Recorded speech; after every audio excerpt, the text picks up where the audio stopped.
It's like starting. Dot dot dot dot dot dot dot dot dot dot dot. This is the first time I've used Google Plus. I think.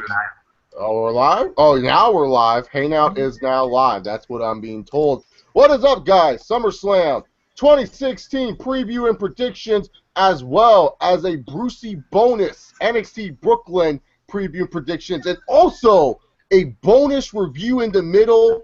That is right. I'm giving you guys a bonus review. I am reviewing the Scooby-Doo Demon Race movie for all you people here. That's right. I watched the Scooby-Doo Demon Race movie, and the panel is going to hear me talk about it. Damn it. Brother. So, Oh, God. we're going to be talking about the Scooby-Doo movie. As always, I am Chase Oliver, and I am here with my two awesome cohorts that I always have to predict the pay-per-views. First off, it's one of my favorite brothers from another mother, wrestling YouTuber, card collecting, marathon running, gold standard 000. Yeah. Ross, how are you?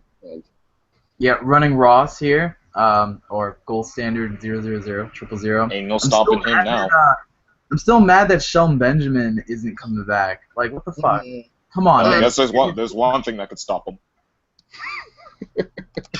Fuck you, though. I mean, this is Coup de Trumba. He's not going to get a good intro anymore. But That's because I came back from retirement. You know what? I give myself an intro. What is up, guys? I don't do videos anymore, but I'm back because I need to bless this video because I've seen Chase's videos. They are not as electrifying as before, so I'm here to bring that charisma, that swag back. Oh my God. And then we also have the GTA playing, wrestling discussing, JD Venom. And I watch these just videos. popped a blood vessel on my fucking head, Tarumba. Oh my God. But I am back for another great prediction video here with my buddies. So it's going to be good times. Yes, SummerSlam weekend is becoming as big as WrestleMania weekend. You know, it started last year when they went to Brooklyn. I mean, SummerSlam's always been, in recent years, the second biggest show, overtaking the Royal Rumble in that name right. And now it's like, now it's official. I mean, now SummerSlam's 4 hours. We got the takeovers, and now we're going to talk about NXT Takeover Brooklyn Dose. I don't like the two that they have on there. It's like some shiny bedazzle shit. Who's wearing this shiny bedazzle shit? It's like they almost predicted Sasha Banks was going to be on this card or something. Yeah. I don't like it. I don't really dig it either. It kind of makes it look tacky. Mm-hmm. It's like they just got lazy. It's like CFO $. Sometimes it just gets lazy with things. So anyways, TakeOver 2 only has 6 cards. It's going to be on Saturday, 8. Kicked again. So Ember Moon is going to make her debut in the WWE, and she's going to say, look, you guys know I don't follow the fucking independents. I don't know anything about Ember Moon. I heard she's good. She's been doing good on the house show circuit with the Asuka, I guess. Ember Moon's going to win. Sorry, Billie Kay. What about you guys? Yeah, Ember Moon, she's going to pull out. I mean, it doesn't make sense for her to lose. She's going to, destroy Billie Kay. But, to Chase's point, on the house show circuit, Ember Moon and Asuka, they've apparently been having fucking classic matches on the house show circuit. So can't wait to see what she's going to do with Asuka. It's going to be very, very interesting when they actually meet up against each other. Yeah, the only reason I know of who Ember Moon is because of LV 5454 and his love for women's wrestling.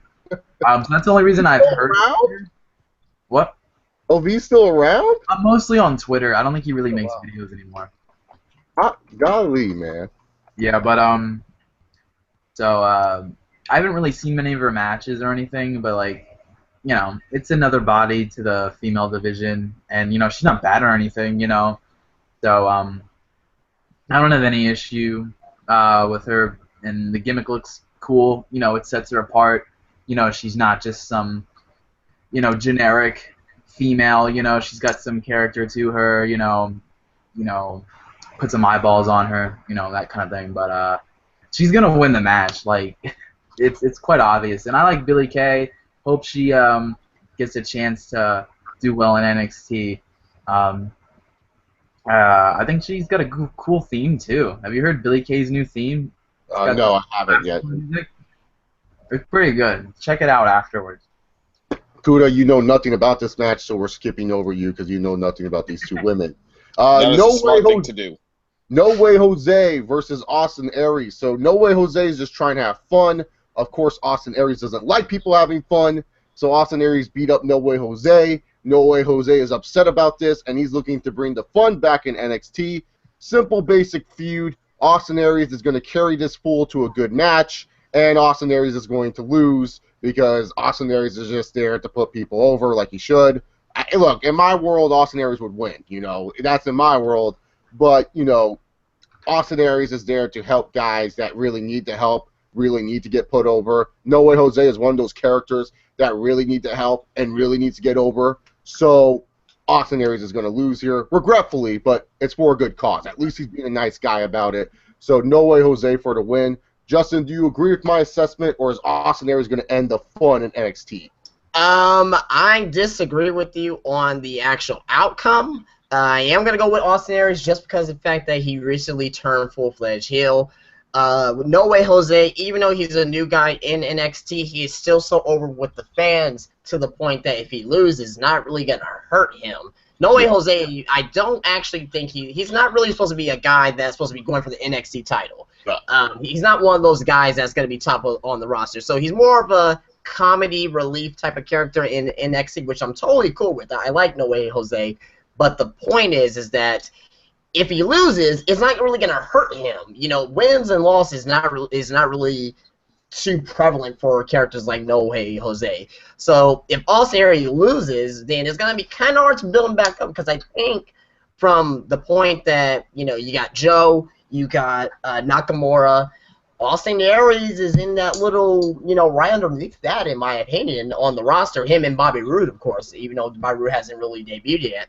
So I think Austin Aries needs this win more than No Way Jose. Maybe No Way Jose gets his heat back, maybe on the NXT episode, but I'm going to go with Austin Aries to win this match. All right.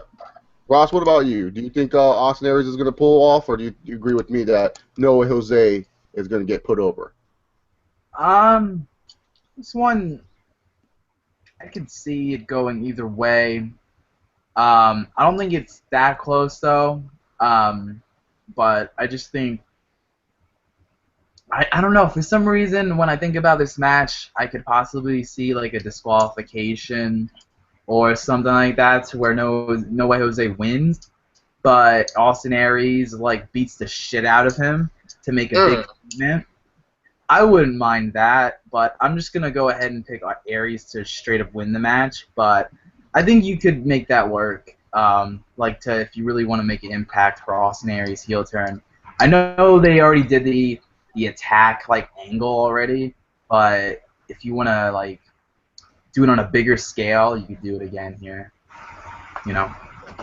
Rude, what about winning? Austin Aries or No Way Jose? No. First of all, the last I heard of Austin Aries, he was world champion in the company we shall not name. And No Way Jose, I know that Triple H is in charge of this, so I just have to say why. What kind of a name? What kind of a character? I mean, I know you people love NXT, but I really can't see people getting behind a guy named No Way Jose. Nor do I see a guy named No Way Jose getting built up in this company. So I'm going to have to go with Austin Aries on this one. All right, so Kuda has spoken on that one. Up next, Justin's favorite tag team currently in the WWE, The Revival, will defend their NXT Tag Team Championships against Johnny Gargano and Tommaso Ciampa. I believe Gargano and Ciampa do have a tag team name. I just forgot about it. But as far as I know, I don't think they have one. Okay, I thought they did make up a name. I think they're debuting a new tag team name at Takeover. That's what it's supposed to be. So. All right. So the former Mechanics are the only two-time tag team champions, Johnny Gargano and Tommaso Ciampa. Easy for me to fucking say. Tommaso Ciampa. That's like a Vince name right there. Yeah. But they won the number one contendership. This should be the sleeper match of the weekend. I'm saying, out of all the matches that you look at for the weekend of SummerSlam weekend, this huge weekend of so much wrestling going on. I think this is going to be the sleeper match of the weekend. Probably going to be the second best match on this card of NXT TakeOver. I think the Revival will retain because I feel like they gave them the straps the last TakeOver. I think they really want to solidify the Revival as their dominant tag team, so I have the Revival retaining here because I don't see them coming up to the main roster anytime soon, but I think they're good for where they're at NXT. I'll go then. Yeah, I agree with you, Chase. I think the Revival are going to retain here. To me, I like Gargano and Champa as a tag team. I know I've had issues with Champa in the past, mainly on the independent scene, but it seems like he's toned his style down in NXT, so I don't mind him as much now. But yeah, to me it just seems like they're gonna wait for TM61 and build them up a little bit more, and then they'll be the ones to beat the Revival whenever that is, in sometime in the fall or the winter time or something like that, But yeah, I don't see the Revival getting called up, at least in the next couple months. So I think they'll have a run in NXT for a little bit longer, and they'll win this match. I think it'll be a good match. Sleeper match, yeah, sure, why not? I'm not having big expectations for this match, but I know what both these teams are capable of, so I could believe that it would be a sleeper match. Yeah, it should be good stuff for sure. Justin, talk about your favorite tag team. My favorite tag team in all the wrestling business right now, and you people will finally get to know why they are my favorite tag team. They are Tully Blanchard and Arn Anderson. Well, Revival, I guess. You see what I did there. I don't know what I'm talking about. But anyway, God. But in all seriousness, this team is the cream of the crop when it comes to tag team wrestling and professional wrestling in the Revival. With that being said, I'm going with Gargano and Ciampa for the win. Oh, wow. And the reason why I'm doing that, and the Revival, I love the team. They're my favorite tag team, but this is predictions. I'm going with Gargano and Ciampa because you cannot have a team that is white hot like Gargano and Ciampa lose. Because if they lose, yeah, TM61 they can challenge, but I think that Gargano and Ciampa is more. I think they're way more over with the crowd than TM61, in my personal opinion. So you need to strike the iron while it's hot and have those guys win. The Revival, they're a great tag team. They can get their rematch, at the next TakeOver or whatever the case may be. They'll still lose to Gargano and Ciampa. Then at that point in time, bring in the Authors of Pain because they're getting built up. Bring those guys in against Gargano and Ciampa. Then they're going to win the tag team titles. Then bring in TM61. It's going to be a while before they get in there. And I think that we're probably not going to see that sometime down the road. But that's probably not going to be until next TakeOver. Yeah, something like that. Yeah. I mean, but we're talking about a year down the road or something like that. But the Revival, they're going to have to come up on the main roster eventually, and they're going to be going to SmackDown because that's the only tag team that can actually challenge, American Alpha. The other tag teams on SmackDown are fucking jokes. Okay, the tag teams on SmackDown. Let me tell you something about the fucking tag teams on SmackDown. About the Hype Bros, Justin. They have one of your favorites. Let me tell you something. Fuck Mojo Rawley, okay? That son of a fucking bitch. I hate that son of a bitch. Mojo fucking Rawley. Agree that non-wrestling fuck. Fuck him, okay? You know what's funny? Fuck him and his friend Rob Gronkowski. No, it was funny when we did the draft episode. Justin was SmackDown, and he got drafted to SmackDown by the subscribers, and now he's drafted in SmackDown. Oh god, that really. Oh god, I'm about to throw up. But in all seriousness, though, the Revival, great tag team, but they're gonna have to come out soon on SmackDown because who legitimately can actually challenge American Alpha? Justin. The Usos are good. The Usos, yeah, that's probably the only tag team that can legitimately challenge American Alpha. But I think the Usos' time has came already. They're probably like a You know, they'll probably be thrown in there for some tag team matches, but like I don't think they're legitimately gonna do anything.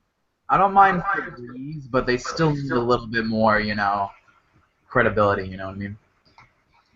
Febreze is a pretty cool tag team. Yeah. I mean, and I like all the tag teams there. Don't get me wrong. For the most part, I mean, if you look at the tag teams there on SmackDown, they're all NXT tag teams. Every single one of them. They're all NXT tag teams. Villains, Ascension, they're all NXT tag teams. But back to the point at hand. For this particular match, I'm gonna go with Gargano and Champa because they just need to strike while the iron's hot with those guys. Period. All right, cool. Anything about these guys? Now, you'll be surprised with me, but I'm actually a fan of the Revival. You may not know this. I'm not that invested in NXT, but I have been keeping an eye on the Revival. These guys remind me of a richer version of Lance Kidd and Trevor Murdoch. Your ordinary heel tag team. What? That's what these guys remind me of. No. You had your time to talk. It's my time. It's my turn. I'm saying I like them, all right? You shut up, all right? But anyway, now, I have them losing at Survival, Revival, whatever the hell you want to call this pay-per-view that they got going. I have them losing just for the fact that SmackDown needs the Revival. I'm looking at the SmackDown Tag Team Division. Let me go one by one with these guys. The Usos, nobody cares about the Usos anymore. All right, they only had their run because they relate to Rikishi and The Rock, and they were still relevant because of the whole Roman Reigns thing. But nobody cares about the Usos anymore. The Vaudevillains, these guys are in the doghouse because one of them got their ass whooped by Sin Cara a month ago. So they're not going to get anything anytime soon. The Ascension broke Legion of Doom. All right, I don't get the point of these guys. The Ascension. All right, Breezango. It should be for Breeze. Yeah. How did WWE mess that up? It should be for Breeze. Oh my God, who else? Yeah, with an A because Febreze is actually spelled with E. Like there's no. I think that would be copyright. I get what you're going, but I think that could be a little bit of a copyright issue. Even though you spell it. Okay, I see that. But hold on, the Hype Bros. First of all, Mojo Rawley. I don't know where WWE found this guy, and I don't know how this guy hasn't got busted for drugs or steroids or whatever the hell he's taking. This guy is the most annoying guy. I don't even know when. Mojo Rawley, I can't stand this guy. This guy just runs to the ring. I'll give Mojo this credit. If he debuted back in the 90s or 80s, he would have been a main eventer because that's some Ultimate Warrior shit he's on right now. That's some Ultimate Warrior shit he's on right now. But it doesn't cut it in today's society. Like, nobody wants to see that anymore. All right? And Zack Ryder, you know, his brother Kurt Hawkins is coming back. Maybe we could dub Mojo for him. Hey, if the Edgeheads bring back that fucking theme song, I'll be all for it. That was one of my. Oh, they did. I watched SmackDown. He's bringing that theme back. What's up with Kurt Hawkins? Like, is this Matt Hardy version 1 all over again? I don't know, but yeah, I don't know. Is he gonna have I don't want to talk about what happened on Raw and SmackDown this past week because I'm quite. But anyway, back to this. The only thing that SmackDown is going for them is the Team Angle knockoffs American Alpha, who I like. But they need that heel tag team to feud with. And SmackDown doesn't have anything with these jokes. All right, so that's why the Revival needs to lose, and they need to be brought up because they're two-time NXT champions. All right, they can't be staying down there for a while more. They can lose to Paul London, Brian Kendrick 2.0. What are the names? Tommaso Ciampa and Gargano. What are the names? Why are they London and Kendrick though? Because I saw one of their matches. All they do is flips and kicks. Oh, that's okay. why I like the Revival. I like their catchphrase. No flips, just fists. I like that. I like that. It's a slap in the face to indie lovers. I don't know for you guys, but we've known Kuda since he was like could never grow facial hair. So seeing Kuda with fucking facial hair is throwing me off, man. Yeah, it's throwing me off. It's touching my mind. Kuda's in college. Holy shit. It's been that long.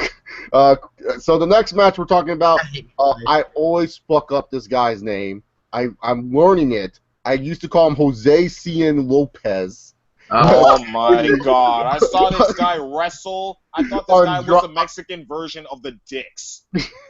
Andrade Cien Almas. That's what you're talking about. Andrade Cien Almas takes on the glorious Bobby Roode. Really, to be honest, I do not care for the match. I'm just looking forward to the fans in Brooklyn singing Bobby Roode's theme song and going apeshit for that.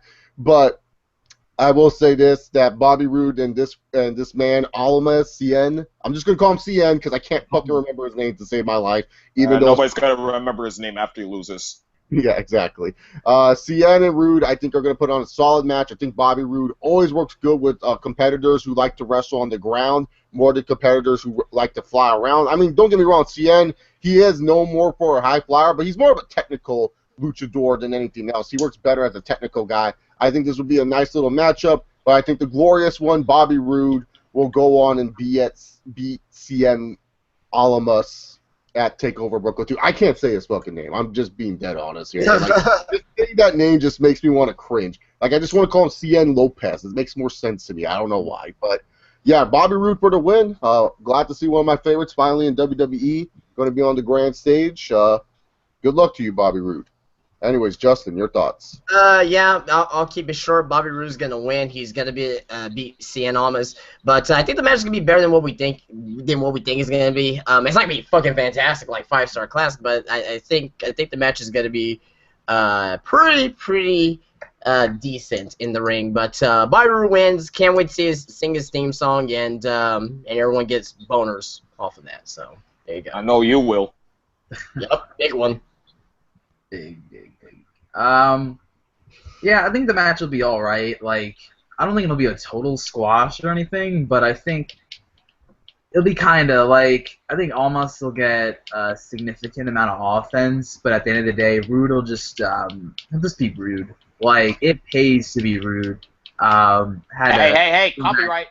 I had to throw that catchphrase in there. But seriously, his theme is awesome. Like, it just sounds like 80s cheesy theme music, and that's why I love it. Like, it's just awesome. Like, let's suppose that you're right. My bad. Speaking of 80s cheesy theme music, I mean, doesn't CN Almas look like a fucking an extra member for Los Boricuas? Dude, Yeah, they took his mask away for a Rocky Balboa hat, man. Like, what the fuck? And I like what Kuda said. Like, he reminded him of like the Dicks. Remember the Dicks came out with the suspenders and shit, kind of like Almas did. Velocity's favorite tag team. Yeah. Velocity. Ugh. Yeah, he's a good wrestler. But yeah, he's got it in the bag. This match is gonna be glorious. So. Kuda, your thoughts on Bobby Roode? Because I know you like Bobby Roode too. Kuda, no copyright! Copyright, Kuda! Copyright! Copyright! That is copyright. It is copyright. And I won't give in till I'm victorious. Alright, turn that shit off, Kuda. Turn that shit off. That's copyright right there. That's copyright. He just almost gave you a strike on your channel. Look at that. Look at that. He is going to win based off that song. Nothing needs to be said more. Alrighty, guys. Up next, it's the rematch of the decade. Bigger than McGregor versus Diaz 2. Yeah, you thought that was the biggest rematch this Saturday? Nope. Bayley and Asuka 2, guys. Oh my god, this is going to be bigger than McGregor and Diaz 2. McGregor and Diaz 2, they're bums. They're a bunch of pussies. There's dons in the MMA game like Anderson Silva, Chuck Liddell, Tito Ortiz, while Conor McGregor and Nate Diaz, they are a bunch of bums. They are pussies in today's MMA game. That's making fun of Conor McGregor, what he said about pro wrestlers. But Asuka and Bayley are having a rematch for the NXT Women's Championship. I felt that their first match kind of got shafted a little bit because they had to follow what was Shinsuke Nakamura and Sami Zayn, so the crowd was a little bit tired because they were too busy chanting "Fight Forever" for that match. So now they look to rebound and have a really good match here at TakeOver Brooklyn. The first match wasn't bad. It's just that it got overshadowed, like I said. If you watch TakeOver Dallas again, and you just watch Bayley and Asuka on its own, you will like it. But the problem is, if you watch that whole show, it's so hard to get into Bayley and Asuka because you just saw, like, Sami Zayn and Nakamura kill each other and everything like that. So, Yep. So pretty much when it comes down to it, I see Bayley losing here. Asuka's going to get the win. I don't know if this match is going to be as great as last year's women's match, which was phenomenal between Sasha Banks and Bayley. but I do think that they are going to put on a good show. I see Asuka retaining, but I don't think she's going to retain in a similar fashion. I think she's just going to get a pinfall here. But that's my prediction. But it should be a good match. What are you guys' thoughts on the biggest rematch of the summer? Well, Asuka and Bayley, we'll say shortly, Asuka's going to win, definitely. Bayley, she's going to be done with NXT. She's going to have a nice little send-off in Brooklyn, which is going to be great. I think it's going to be a good little moment. But the match itself, I want it to be better than their match at Dallas. I don't think it is, but I don't know. I've been wrong before on a lot of stuff, so hopefully it is. I want it to be. But it's going to be kind of hard for them to replicate what they did at Dallas. Now it's definitely not gonna be Bayley and Sasha. That's like a once in a almost lifetime type of women's match. That, you know what I mean? That's probably one of the best women's matches I've ever seen. But Asuka's gonna win. Pinfall. I can't see Billie tapping out. I just can't. But maybe by a pinfall, like a Shine Wizard or something of that effect. Yeah, I think Asuka's going to retain the belt here, but wouldn't it be a slap in the face to everyone who wants her on the main roster? Oh, let's have her be the first ever women's champion on NXT twice. And then she gets her main roster call-up delayed again, which I hope doesn't happen. She should already be on the main roster, I'm sorry, but this match, I think build-up-wise, it's definitely a lot more intriguing than it was for Dallas. So it's got that going for it. I think they'll definitely try and play up to the Dallas match a little bit. Maybe they'll have Asuka lock in the submission, the Asuka lock on Bayley. But instead of passing out, she'll actually break it. Has anyone ever broke the Asuka lock? Not yet, no. So you could have Bayley break it, but she just doesn't have enough afterwards because breaking the Asuka lock took so much out of her that she can't hit her own finisher or whatever the case may be, and then she eventually loses the match by pinfall or something. Like Justin said, I just don't see her tapping out or even passing out again because you've already done that before. Yeah. You know? Bayley, it seems like she's more determined this time, so it wouldn't make sense for her to pass out or tap out. That. It just doesn't make sense storyline-wise, But yeah, I like the Dallas match probably more than Chase does, for sure. I really like that match, and I think there is room for improvement. I don't know how much, but we'll see how it goes. But yeah, I just don't see Bayley being the first women's champion in NXT twice. But eventually, you got to do it with somebody, right? Yeah, that'll be Billie Kay's job. Billie Kay's job. Yeah. From what I've seen, since I've been watching wrestling again, women's wrestling has gotten better, which is something that I have loved. I mean, women's wrestling was the piss break of all Raw, all SmackDown, basically all wrestling shows. And now piss breaks are just usually the United States Championship matches or the secondary title matches. So women's wrestling finally has been on the come up. Now, Bayley, she's gonna lose. I mean, this is her call up to the main roster. Which brand do I want to see her on? I want to see her on SmackDown because SmackDown once again is lackluster in the Divas division. I mean, their best wrestler right now is Becky Lynch, and that's not a good thing. Their best heel right now is probably Alexa Bliss. Sorry. I don't know. Eva Marie's Natalia's pretty good too. Eva Marie though, but okay, I get what I they're think doing with Eva Eva Marie. For the wrong reasons. I think Eva Marie's getting heat for the wrong reasons, in my opinion. I mean, I'm not gonna hate on Eva Marie. She's doing her job. People hate her. I mean, that's what a good heel is supposed to do. But as far as talent-wise, Alexa Bliss is a better in-ring performer, and she can be a heel too. So that's why I say she's the best heel right now. She's got that going for her. Natalya, nobody cares about Natalya anymore. Let's be reasonable. I mean, Natalia's out of time.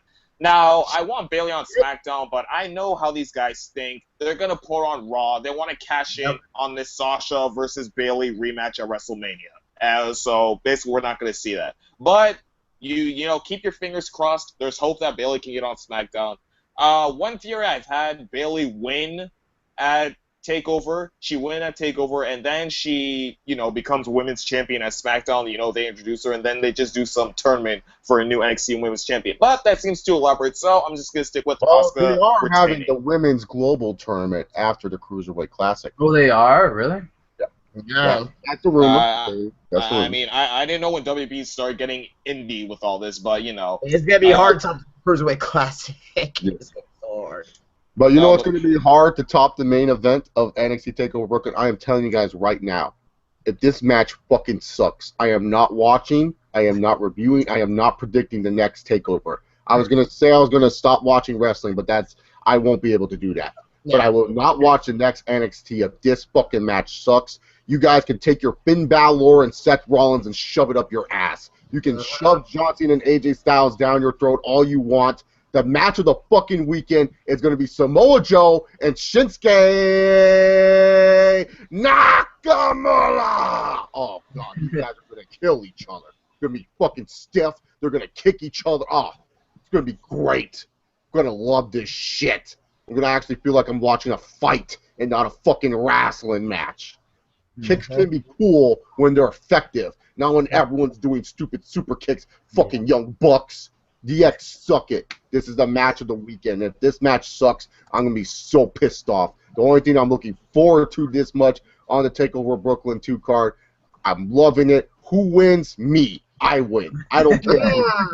Samoa Joe wins. Cool. I get Samoa Joe 2007 TNA World Champion. Shinsuke Nakamura wins. Cool. He is going to be the IWGP Intercontinental Champion on NXT. I don't give a fuck. I'm a winner either way. But in all seriousness, if I have to go for a prediction, I think they're going to give it to the golden child, Shinsuke Nakamura. Justin? Yeah, this is going to be the best match of the show. Match of the weekend? Possibly. I think there could be one match on SummerSlam. Once we get into that in a little bit, I think that could definitely be in rival. Well, obviously, the 6 women's tag match. That's a lot to. Yeah. Well, yeah. I mean, obviously, Trumba. Yes, because Eva Marie. Oh, well, Eva Marie's ghost is gonna. Hey! She's suspended. Fuck what? No, it's part of the storyline. It is part of the storyline. It's part of the story. Yeah, she got suspended on purpose so she wouldn't wrestle yet again.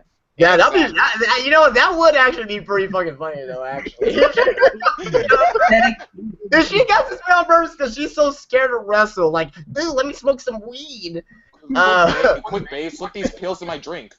Yeah, but back to the main event. It's gonna be a stiff match. Nakamura and Joe. I will say that these are probably the only two guys right now that can legitimately have a chance to go up against Brock Lesnar in a fucking wrestling match. Like, no one on the fucking main roster right now that can actually beat Brock Lesnar. I mean, okay, you got Cena, you got Seth Rollins, possibly. Possibly Seth Rollins. Are you just counting the man that's facing Brock Lesnar at SummerSlam?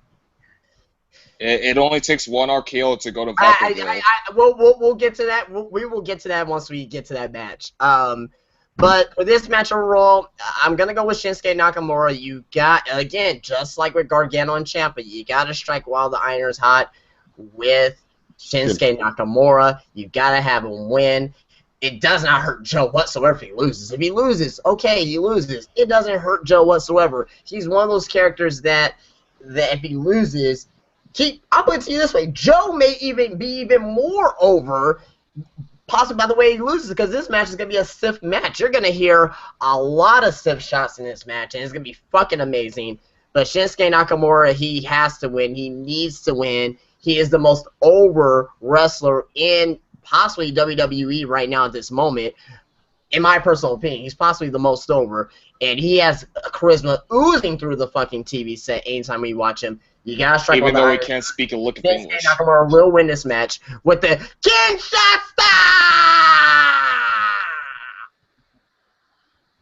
Yeah, this match right here is gonna be awesome. I'm not sure if it's like the match I'm most looking forward to of the whole weekend. I'd say, and we'll get to that when we get to SummerSlam, but there's probably one or two matches from SummerSlam that I think can compete with this one. But I don't know. It's either this match or one other match, like in terms of what I'm personally most excited for throughout the whole weekend. So this match is going to be awesome.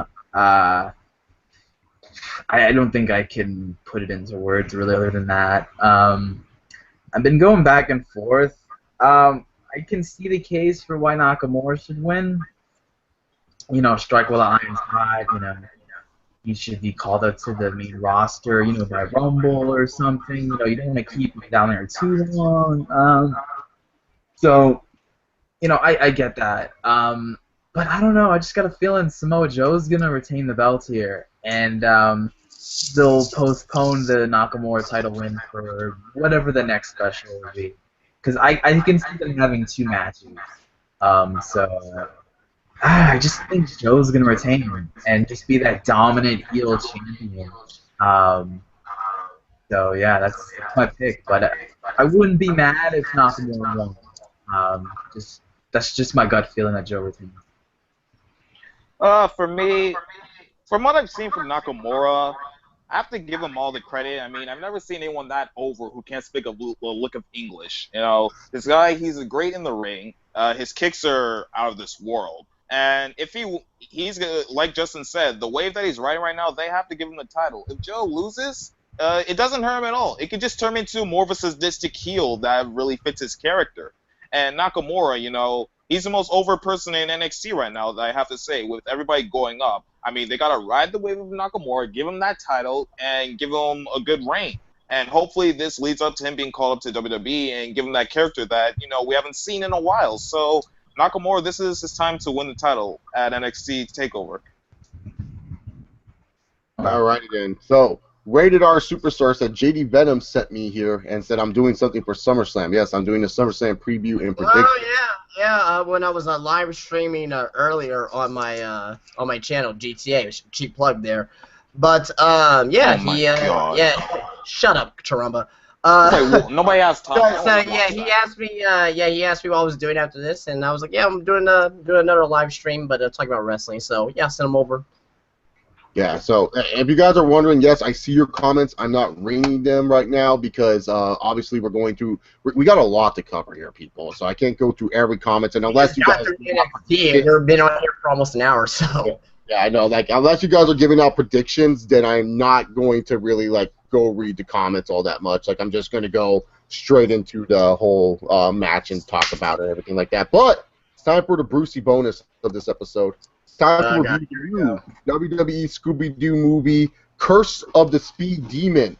So in this world, obviously if you didn't see the first one, you're missing out. You got to go watch the WrestleMania mystery movie.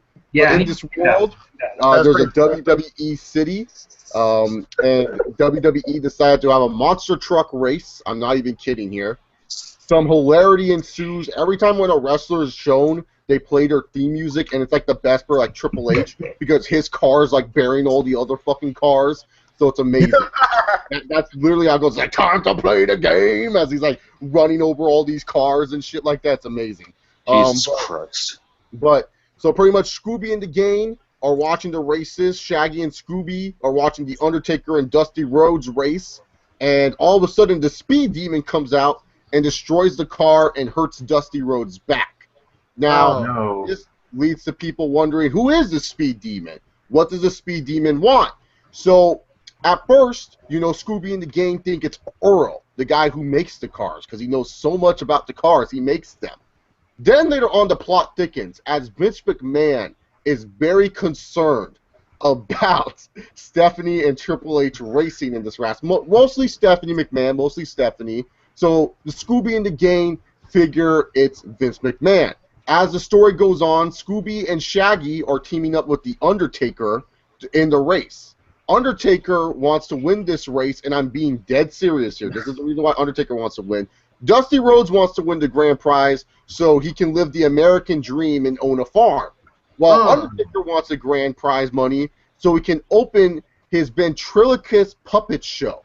Undertaker and the Dead Puppets. And Undertaker's a big puppet fan for all the little Undertakers out there. That's what Undertaker said. I'm not bullshitting you when I say this. So, Triple H and Stephanie, of course, are winning all the races and everything like that. You know, Lana teams up with Paige to end up helping Rusev win and everything like that. You know, it's all these crazy races going on. So then later on, Scooby and the gang figure out who the villain is, and so they do the final race. There's 3 races in this, and I gotta say the races are jam-packed. Kofi Kingston's flying on Vanguard 1 throughout the races. I'm being dead serious. He's flying on Vanguard fucking 1. Deleted!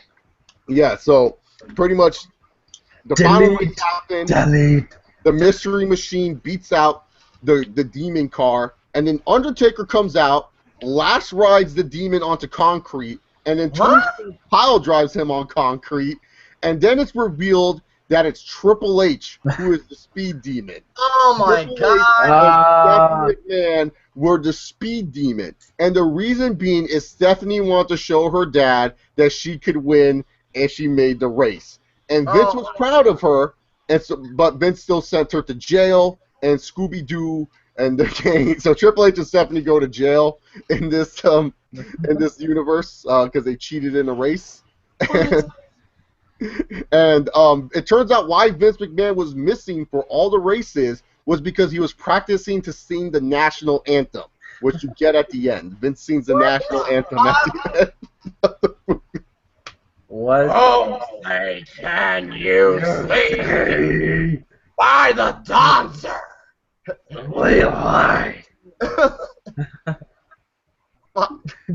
Jesus Christ. I'm being dead serious. That's what happens. I did this for you guys because I wanted to give you guys the update on WWE Films' latest venture. I will say that this movie is a total skip. The races are cool. I will say the races are cool for the movie, but other than that, you're not missing much. It's just them being idiots. So, yeah, that's what happened. Is it better than the first one? No, I thought the first one was more hilarious. I mean, El Torito's pretty funny because he's riding Scooby-Doo like a horse, but other than that, no. Wait, El Torito's in this movie? Yeah, El Torito, Los Matadores, Gold. It's pretty sad when you watch this movie because half the guys in the movie are not in the company anymore or doing anything with the company. Oh, man. Yeah, so. Oh, well, they'll be fine. Yeah, I wonder whatever happened to Los Matadores. I don't know what they're doing right now. I have no idea either. Well, they're the shining stars of the Puerto Rico. Anyways, time to talk about the biggest party of the summer. Of course, it wouldn't be a party of the summer without Flo Rida singing a song for us all. The Flo Rida concert got canceled for the WWE SummerSlam. Got canceled, but we still have to listen to a Just Flo Rida song as our official theme for WWE SummerSlam. Now, SummerSlam is 4 hours long. I know WWE didn't shut down throats like they did last year, where they kept on saying every 5 seconds it's the biggest party of the summer. Well, yes, it's 4 hours long. We have 4 hours of wrestling this Sunday, so after your 2 hours of NXT, get ready for 4 hours of SummerSlam, and if you want to count the 2-hour pre-show, 6 hours of SummerSlam. I don't know if all these matches are going to be on the card. I don't know what they're going to add on the pre-show, nor do I care. So we're just going to talk about what they have announced. Sorry if I miss a pre-show match that they just announced on the crack of dawn on Friday morning. Anyways, the matches. First off, Carmella, Becky Lynch, and Naomi will be taking on Natalya and Alexa Bliss in a 2-on-3 handicap match. Originally, this was a 6-man tag, but Eva Marie got busted for some drugs. Could be part of storyline, could not be, who the fuck knows. Eva Marie's husband went on record and said her fan base is going to be really upset once they find out that she is innocent and free. This is not fair. She is not guilty. So that's what Jonathan, Eva Marie's husband, said. It makes no sense why the heels have the handicap in this situation. Yeah, that's what I'm saying. I've never seen anything like this. Like, the heels have the handicap. Who gives a fuck? Face team wins. I really have nothing more to go into depth about this. Yeah, I believe face team will win unless they bring in a third person that will actually fucking matter, but who would it be? It's not gonna...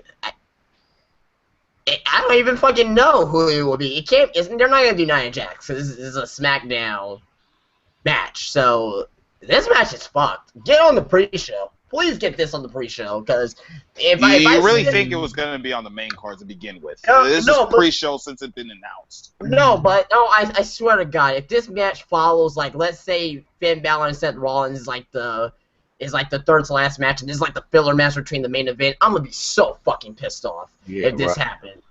I might kill myself. I might get live on stream and I might kill myself. Oh, no. And you may have to call the fucking police. I may kill myself if this shit actually becomes on the main card.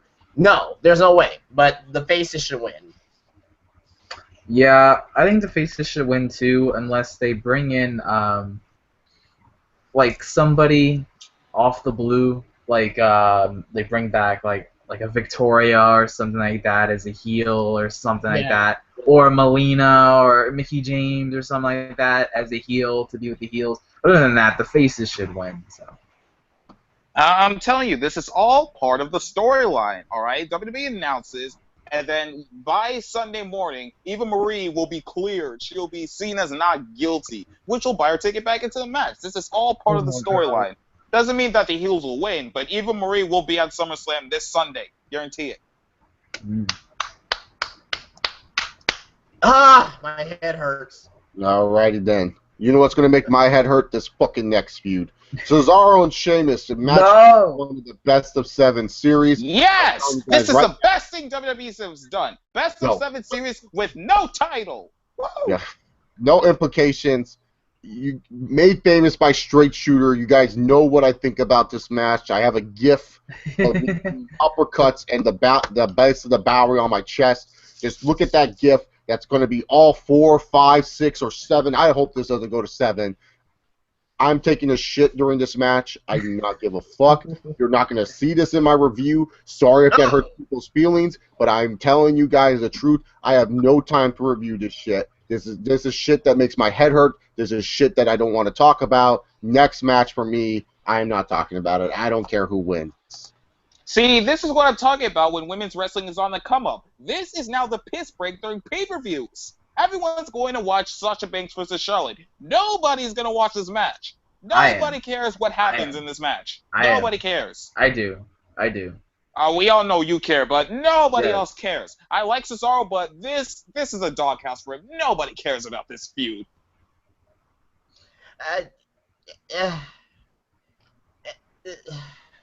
Ross, go ahead, man. Well, I'm going to be covering this whole entire series on my channel. I'm going to be making a... don't laugh. I see you laughing. Don't laugh. He's serious. He's serious, too. I'm trying to be serious here. So I'm making a video on each match of this Best of 7 series. It's going to be great. Go check out this series on my channel. Starts this Sunday. So I will not include this match in my SummerSlam review because it'll be its own video. So yeah, I'm pretty pumped for this match. I think Sheamus is definitely going to take the early lead in this feud, in this series. So it'll be 1-0 Sheamus is my prediction after Sunday. Alrighty then. Intercontinental Championship match. The Miz defending his championship against Apollo Creed, according to Daniel Bryan on SmackDown Live. Apollo Creed. Apollo Creed rose from the dead. Fuck Donnie Creed and the Creed movie that just came out. It's all about Apollo Creed still. You're going to be hearing from Xavier Woods' lawyers. Yeah, exactly. Yeah. Apollo Crews is going to take on The Miz, and I like Apollo Crews. I really do. Yeah! He's just great. The Miz, he's great too. They haven't been featuring Miz well at all on SmackDown. Like, I don't know what they've been doing with The Miz, to be honest. Like, normally he gets featured well, but they haven't really featured him all that well. Like, I mean, he got his car stolen by Scooby-Doo, out of all people in the world. Remember? Like, Scooby-Doo stole his car a couple SmackDowns ago. But, he got locked in the mystery machine when he could have just easily unlocked the door and got out. Yeah, exactly. I don't know. Maybe it was childproof. I don't know. Maybe. I mean, Scooby is a very crazy dog. But I see The Miz retaining here. I think they're going to try to keep this going until the Backlash pay-per-view on 9/11. Great name for a 9/11 pay-per-view. Oh, my God. At least it wasn't Unforgiven or Armageddon. So I see The Miz retaining. I'm going to go with Apollo Crews, believe it or not, to win. And just because that, I think this is going to be one of the few title changes that's going to happen at SummerSlam. You need to have some title changes with a fucking 11-match card. So I'm going to go with Apollo Crews. The Miz, I mean, I like The Miz, but it's just like his title range has been like, like I can't even put into words, it's just been meh. So, after SummerSlam, I think they're really going to really begin the whole brand split thing. I think it's going to be official after SummerSlam. And I think Apollo Crews would be a great Intercontinental Champion to lead in that new era for the official brand split. In my opinion, that's going to happen after SummerSlam. Apollo Crews, young Bobby Lashley, I like to call it. They've done nothing with Miz with that Intercontinental title. I mean, I don't know what they've been doing with Miz. I mean, he hasn't been relevant since 2011. I've gone that far when he main evented WrestleMania. A lot of people like to forget that. I'm wearing the shirt, WrestleMania 27 right here. So, SmackDown needs some top heels, and Miz can fit that description if, they took him seriously. I mean, I think it's going to be AJ Styles who will be challenging for the WWE Championship next, but I see Apollo Crews taking the title from Miz at SummerSlam, give him that mid-card build-up that they did with Big E when he was Intercontinental United States title, whatever title he was holding. And hopefully Miz, he takes that spot as top heel on SmackDown. I mean, AJ, he's a good heel, but it's just not working for him. I just can't see AJ as like a top heel right now. I mean, I'd rather see him as like that face, as like selling, like kissing babies and hugging fat girls, quoting Dave Bautista. So Apollo Crews, he's taking the win on Sunday. I'm actually gonna say the Miz retains. I don't know who else could take the belt off Miz, but I think they want to milk this Miz Maurice couple as the champion a bit longer. I think Miz has been doing a really good job. It's just he doesn't really have the opponents during this reign. So the reign hasn't been the best, but I think from a character standpoint, he's been really good lately. And I want to see him be the Intercontinental Champion just a little bit longer. To me, Crews, what has he really done to win the belt? Like, what momentum does this guy really have right now? I don't think he really has any. So it'd just be like an out-of-the-blue win if he did. I mean, he wasn't even featured on SmackDown. You had to go watch. No. Like they showed the Miz and Apollo Crews during commercial break, and then they're like, "Oh, here's the Miz during commercial break." Like, what? That's stupid. Yeah. Enzo and Cass will be taking on Jericho in a random tag team match. Because this makes sense for Enzo and Cass. They beat the Club last pay-per-view, but the Club are going for the tag titles, and Enzo and Cass are facing a random tag team who both looked bad last pay-per-view. Kevin Owens losing to his arch nemesis Sami Zayn, and Chris Jericho getting RKO'd by Randy Orton. So why not? I mean, you got to get Jericho and Kevin Owens on the card somehow. I mean, Jericho's a longtime vet looking for a SummerSlam paycheck. Kevin Owens is one of Triple H's golden children. Enzo and Cass are hot. Fuck it. Why not? Look, I have nothing against the match. I think the matchup is actually pretty fine. I wouldn't mind this matchup at all. It's just that I don't really like the premise behind it, the feud and all that other stuff. That's just me being nitpicky. I see Enzo and Cass going over here, having a good time as Barclays Center jizzes as they come out and they talk and all that other shit. So Enzo and Cass for the win, and that's it. Yeah, I mean, I don't want to say I don't care about this match, but again, it's just thrown together. Love Enzo and Cass. I love Jericho. I love Owens, but it's just like in this particular point in time, it's like, you had to get Enzo and Cass on the show. I understand you got to get Jericho and Owens on the show too, so I guess it's the best spot for them. Despite Chris Jericho and Kevin Owens being fucking gold in backstage segments with Tom Phillips, which is fucking hilarious. Other than that, I'm not really digging this feud here. I'm gonna go with Chris Jericho and Kevin Owens. The whole fact that Enzo and Cass are in their hometown and they always lose in their hometown. Yeah, exactly. So that's the main reason why I'm going with it. It doesn't hurt Enzo and Cass if they lose. They're like so fucking over. They can lose 3 pay-per-views in a row, 5 pay-per-views in a row. It doesn't matter. They're fucking over. Yeah, I mean they're over as fuck right now. So. Gonna go with Jericho and Owens in some cheap fashion for the win. I can't really say I'm too pumped about this one. I'm not as crazy about Owens and Jericho as everyone else is. I don't think they're a bad tag team or anything. Like, I've seen a lot worse thrown together tag teams. But Big Show. yeah, you know, they're still all right. And Enzo and Cass, I still like them. If I have to pick a winner, I mean, I don't really care too much. I'll go Owens and Jericho just because I don't know what else Owens is gonna do. So they might as well just keep them as a tag team for a little bit and give them a win at this pay-per-view. So. Now, this may come as a shock, but I do not like Enzo and Cass. I don't hate them, I just don't like them. You know, Enzo, he annoys me. That stupid shmoney he does in the ring. Big Cass, apparently Triple H loves him, so whenever they break up, he's gonna have a big push. Vince loves Big Cass, dude. When I go to Royal Rumble this year, man, I'm gonna see a triple stare down. It'll be Reigns, Cass, and Care Bear. They're all three gonna look at each other, and I'm just gonna sit there like, Vince is marking. What you gotta be willing to do to get to the top? Now back to this. This is just a filler feud. I mean, Chris Jericho, why is he still there? I don't know. Just taking some paychecks because Fozzy ain't doing it for him. Kevin Owens, he should be treated better, but he's been stuck in this mess. I mean, so I really could care less who wins this match. I'm just gonna say Jericho, just so I can find out what it is. But yeah, I just don't care about this match. That's been the most hilarious things of the whole tag team. Jimmy Martin Luther. Yeah, one of the best dudes of all time. I love that guy. Rated R Superstar says he needs to go. Kadeem Simon has a bold prediction. Triple H returns, wins the United States WWE Championship and Universal Championship, and saves the company. Oh God, that would be my dream. He'll be like what, Destroyer Lashley on TNA, winning all the belts. Alrighty then. The New Day defends their WWE Tag Team Championships. I don't think it's day 365. I think they may have surpassed day 365 at this point. But they'll be defending against Gallows and Anderson, the Club.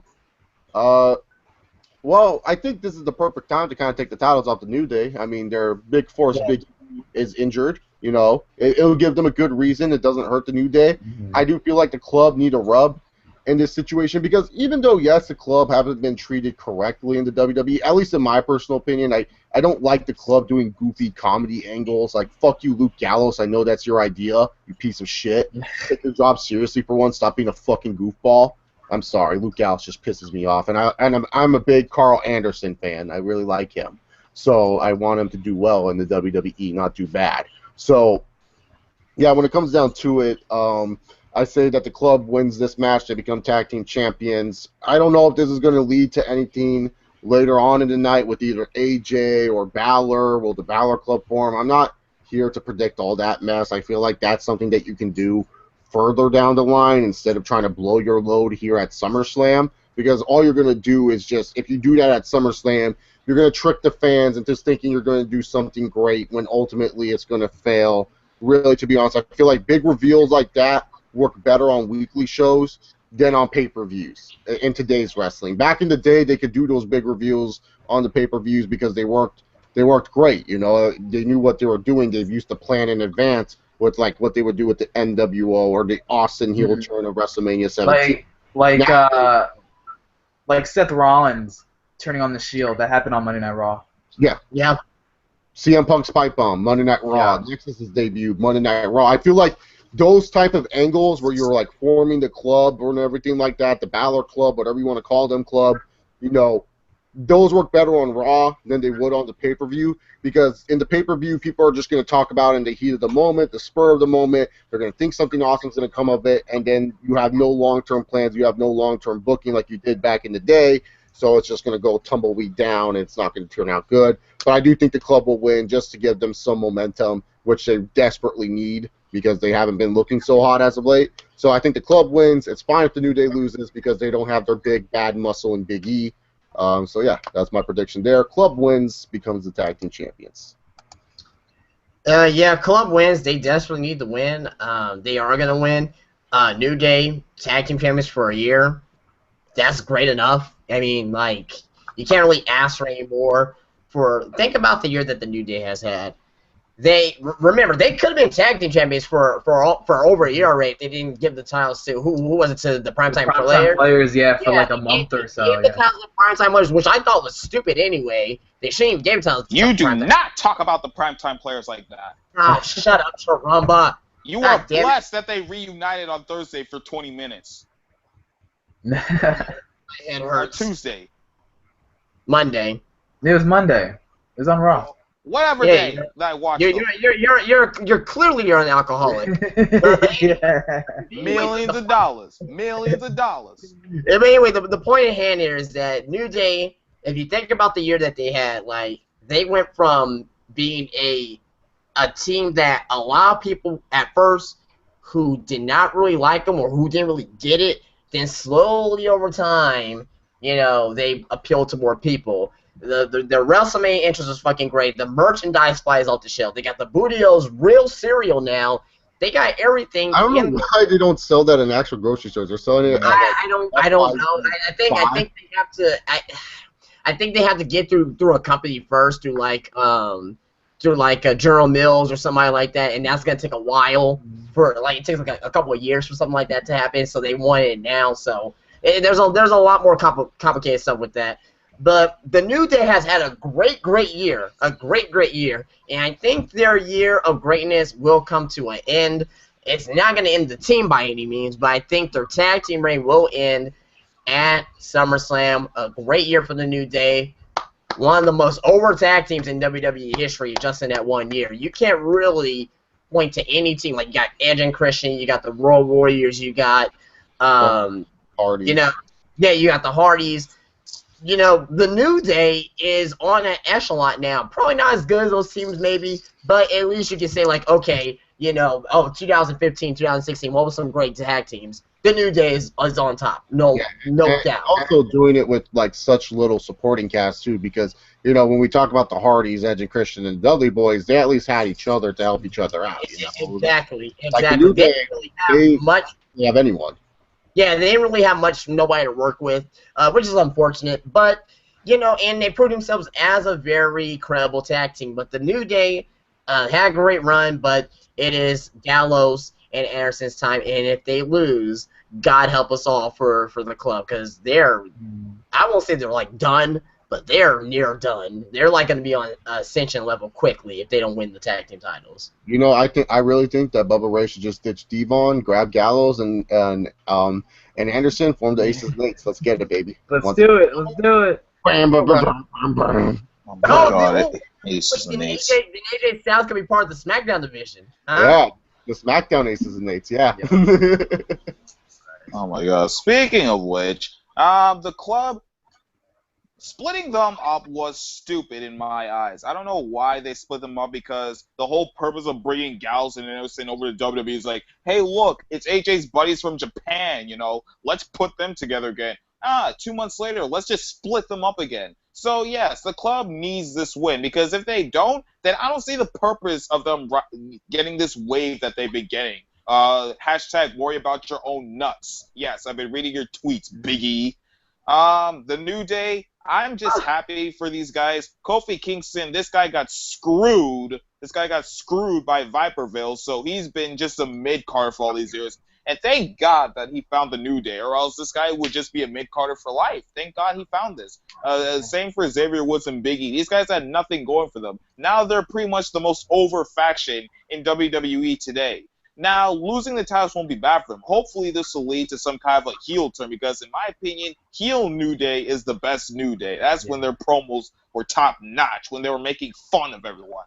But, basically, the club, they need this win. They desperately need it. Yeah, I agree. I think the club needs this win, like, really bad. The New Day, I knew they had to turn face eventually, but I don't really care for the New Day much anymore. I realize they're very over still, and they're the great talents, but just the gimmick to me has kind of almost run its course as far as my interest goes in them. And I think it's time to move on to try and create another tag team that is somewhat on the level of New Day, because right now you get the New Day all the way up here, and then you don't have any other team that's anywhere close. Like, you need a rival for the New Day, and I think giving the club the victory here will slowly create a rival tag team that can actually, compete with the New Day. They took out Big E. I don't see any problem with the club winning, but I have a fear that maybe they'll bring back Big E at SummerSlam. I'm hoping they don't do this. I like to think that they're gonna bring him out, but I mean, I don't know. Maybe they'll just kick him in the nuts again. For God's sakes, I don't know. We'll see.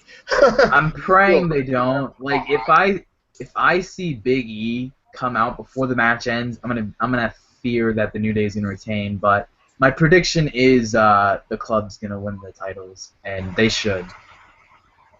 Alrighty then. Up next, we saw this match on Raw. Well, we pretty much saw all of Raw's SummerSlam on Raw, but we saw this match on Raw on the first brand split. Sasha Banks will be defending her Women's Championship for the first time against Charlotte. I know this match is going to be good. We don't really need to go into detail what the story is. We all know Sasha Banks is most likely going to retain in this situation, so that's all I really got to say. It will be a good match. Sasha Banks retains. That's it. I mean, you just took the words out of my mouth. I mean, nothing really much to say. Sasha Banks is gonna win. I mean, what more can you say? I mean, this will be a good match. Hopefully, Sasha doesn't kill herself. I've seen all the bumps she's been taking as of late, and that's very worrisome. But she's going to retain, and I'm just pissed that she's married now, and I know Justin is too. Why'd you gotta bring that shit up? Why you gotta bring that? Okay, I'm okay. I'm calm. I mean, luckiest bastard in the world, Sasha Banks' husband. I've seen the guy. Yep. It gives us hope. That's all I'll say. It gives all of us hope. Yes, it does. Sasha Banks, yeah, she's gonna win. They'll try their hardest to make us believe Charlotte's gonna win the match. They'll have Sasha Banks in the figure 8 and all that stuff, but at the end of the day, Sasha Banks is gonna retain, and it's gonna be a damn good match. This better not be that fucking Natalya Charlotte shit. Actually have these two fucking put on a great match. Don't do something to further an angle. I pray to God they don't do that. If this match sucks, there's gonna be hell to pay. That's all I'm gonna say. There's gonna be hell to pay. This is what is this, like fucking 2001 storyline? There's gonna be hell to pay, like fucking Vince McMahon or some shit. I don't know. There's gonna be hell to pay. There's gotta be hell. Alrighty then. Now we're into the big 5 matches of SummerSlam. These are the big 5 matches. The matches that got the most TV time. The matches that WWE is making you want to get your free month of the fucking network for. Fuck you, all you fuckers that get free months, man. Where's my free month, WWE? I've been subscribed since day 1, nigga. For real, I've been subscribed since day fucking 1, and I never got a free month. Give me a fucking... That was a 7-day free trial. What the fuck? Motherfuckers. Yeah, and I had to deal with all this shit. Fuck you. Oh, yeah, they did give you a 7-day free trial, right? Yeah. Hey, I forgot about that, yeah. Well, 14 days, you owe me 3 more weeks, motherfuckers. Yeah. Give me a free month for it. Goddamn. But anyways, United States Championship match. Rusev and Roman Reigns. Fuck!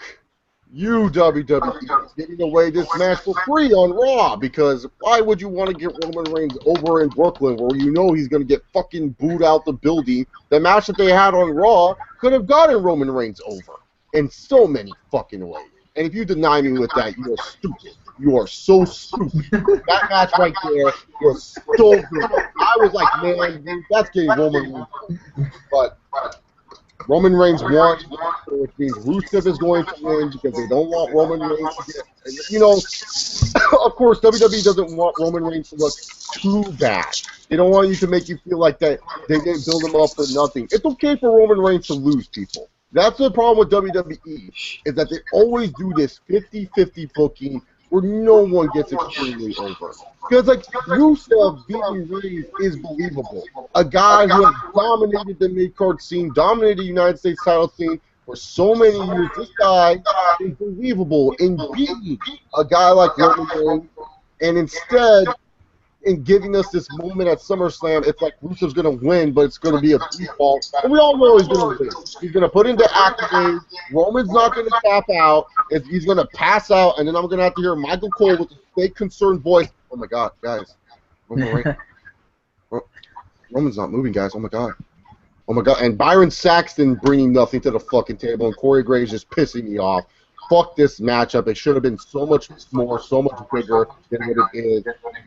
It's nothing against Reigns. It's nothing against Rusev. You guys should know I love both of these guys as competitors. Rusev should be a world fucking champion by next year if he's not just fucking stupid. But it's just ridiculous what the fuck they did with this feud. This feud should have ended. The only match should have been at SummerSlam. It's so weird, too. This is for the United States title. This is like a perfect feud. It's like, holy shit, we have Finn Balor and Seth Rollins for the title, and then we have this match for the fucking United States title. I mean, that's so rare when you get shit like that, and you ruined it. Yeah, well, I'm going to go with Rusev to win. Masturbation celebration is going to fucking happen. Masturbation celebration! It's going to happen. I mean, it has to happen at SummerSlam, but he's going to pass out in the Accolade. I mean, and I think this match is going to be better than what we're going to think it's going to be. I don't really care. I really don't really care for the match, but I still expect a good match out of it. Rusev he's so underrated. Like, he is so underrated. I haven't really seen a guy that can move like that, does fucking spin wheel kicks like that. Like, he reminds me of Yokozuna, even though Yokozuna's like a lot bigger, but he reminds me of Yokozuna of some of the shit that he does. But yeah, Rusev's gonna win, because of course if you saw a Raw on Monday, which is fucking stupid, giving away shit free on television is one of the dumbest things that that they do. It's one of those traits in WWE that I hate the most, and we're gonna talk about that a little bit, if you catch my drift on where we're going. Yep. But yeah, Rusev is gonna win. Rusev's gonna win, and he's gonna make Reigns pass out in the Accolade. Rusev Bashka. The whole purpose of this feud is just to make Roman Reigns great again. I've been watching Raw, and people have been cheering for this guy. Something I haven't heard in forever. I see you, Justin. All right, I see you. Let me backtrack there. They were in fucking Corpus Christi, Texas. Okay. Being a fucking Texas native, these motherfuckers down in Corpus Christi, they think this shit's real, okay? They think this fucking is real, okay? They really think that Finn Balor is a fucking demon, okay? That's how much they believe this shit. They really think that fucking, Rusev and Lana, that they're these big ass fucking tyrants. They really fucking think that Brock Lesnar doesn't give a shit about fucking he slayed his kids. Okay, well, to be honest, I think it's all right, that's probably true. But still, you get where I'm going. Okay, but outside of Corpus Christi, the whole build-up, I mean, I've been hearing these pops for Roman Reigns, and it's just like, this whole feud is just to get that chip off his shoulder, like, oh, maybe we should support this guy as long as he's not being pushed down our throats, you know? I mean, he's not going to win, but this is just a good mid-card feud that WWE needs. I mean, Rusev, like Justin said, he's really underrated. This guy reminds me of, like, a Russian Samoa Joe. Why people don't like him, I think it's because the anti-American gimmick is overplayed. But, just the fact that he draws heat, that people actually boo this guy, he's doing a great job of being a heel. And not only that, he's very talented in the ring. Like, I haven't seen such talent from a big guy like that. And, Rusev is just a great wrestler overall. So, this United States title reign that he's got going, it's really good for him. And to get this one off of Reigns will have him riding a wave. And it won't hurt Reigns. I mean, hopefully he'll just stay in the mid-card and, yeah, so Rusev will just win this match here, and maybe this feud will move on because these two are doing a great job. Yeah, I mean, maybe this could culminate after Raw Hell in a Cell. Justin, how do you feel about Clash of Champions back? Love it. I thought you would be a fan because it's just the name of it and everything. No, I mean, they bring... I want to see fucking War Games in some fashion, man. Bring back War Games someday. I mean, you don't have to have the two steel cages. Maybe just have, like, a Hell in a Cell and just do it, like, like that, just with the 5-on-5. I mean, I don't know, something like that. But I don't know.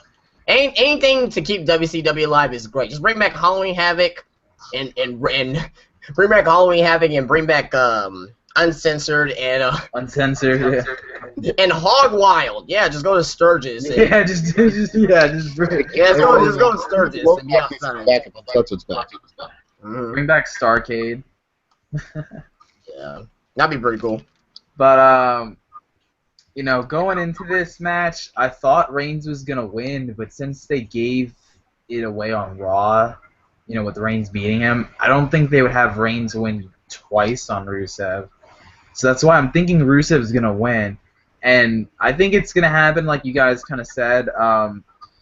It'll put him in the accolade, or Rusev will put him in the accolade, or whatever, and Reigns will just pass out. Like he'll look like he's gonna break out of it, like pretty much all of them do for the most part, and he'll give his best and everything, but it'll just be too much. But I think Rusev will have something up his sleeve, so like I think he'll win with that, but something will lead to that. So like he'll use some sort of weapon or something like that to where he cheats that allows him to put in his finisher on and allow Roman Reigns to pass out. So I think either way, this probably is the end of Reigns' punishment. So if he wins, he'd be buried Rusev. But if he loses, cool. He put over Rusev and he can move on to better things. That's just kind of how I see it. It won't hurt Reigns at all if he loses this match. Just let Rusev win. I feel like if Rusev loses here, like, you're losing twice in a row to Reigns. It's just kind of like, how can I take you seriously? You know what I mean? Yeah, exactly. So, yeah, Rusev's the pick. The masturbation celebration is going to beat the cock fist. Yes. Alrighty. And now we're going to talk about, for the WWE Championship, John Cena will defend his 16th championship against the phenomenal AJ Styles. Oh, wait. I thought the WWE title match mission was. I'm being dead serious. I want John Cena and AJ Styles for the WWE title. I would love a WWE championship match. John Cena, the real WWE champion in my eyes, because I feel like he is the champion of SmackDown, taking on AJ Styles in the rematch from Money in the Bank 2016. Second encounter, and I'm pretty sure a lot of people are going to choose AJ Styles to win because Mr. John Cena is going on his break. John Cena has to go film his reality TV show and do whatever John Cena likes to do outside of WWE. So AJ Styles is going to win, but the question is, how? Is it going to be clean? Is it going to be dirty? You'll have to wait and see. But AJ Styles is going to win and most likely become WWE champion, hopefully. Hopefully, yeah. AJ Styles is going to win this match. Now, I don't know how he's going to win.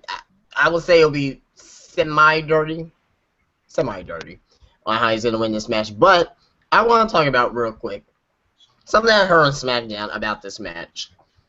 JBL, you son of a bitch, you said that, oh my God, Morrow, this match is a dream match. It is the first time. It's not the first time.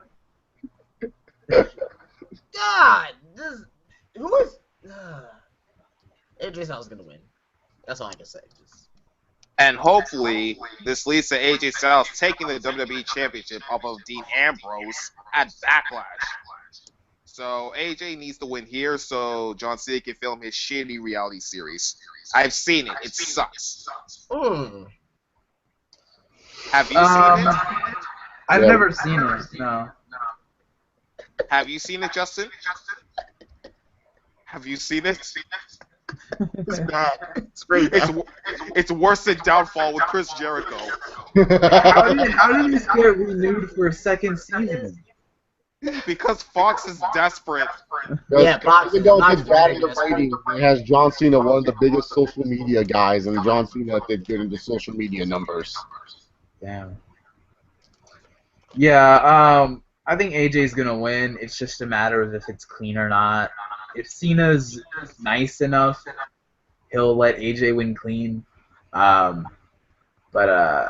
Yeah, I mean, either way, I'm okay, but I just think AJ is gonna win. So. Alrighty then. So up next we have 2 world title matches, and I gotta ask, are these the worst 2 world title matches in WWE history of SummerSlam?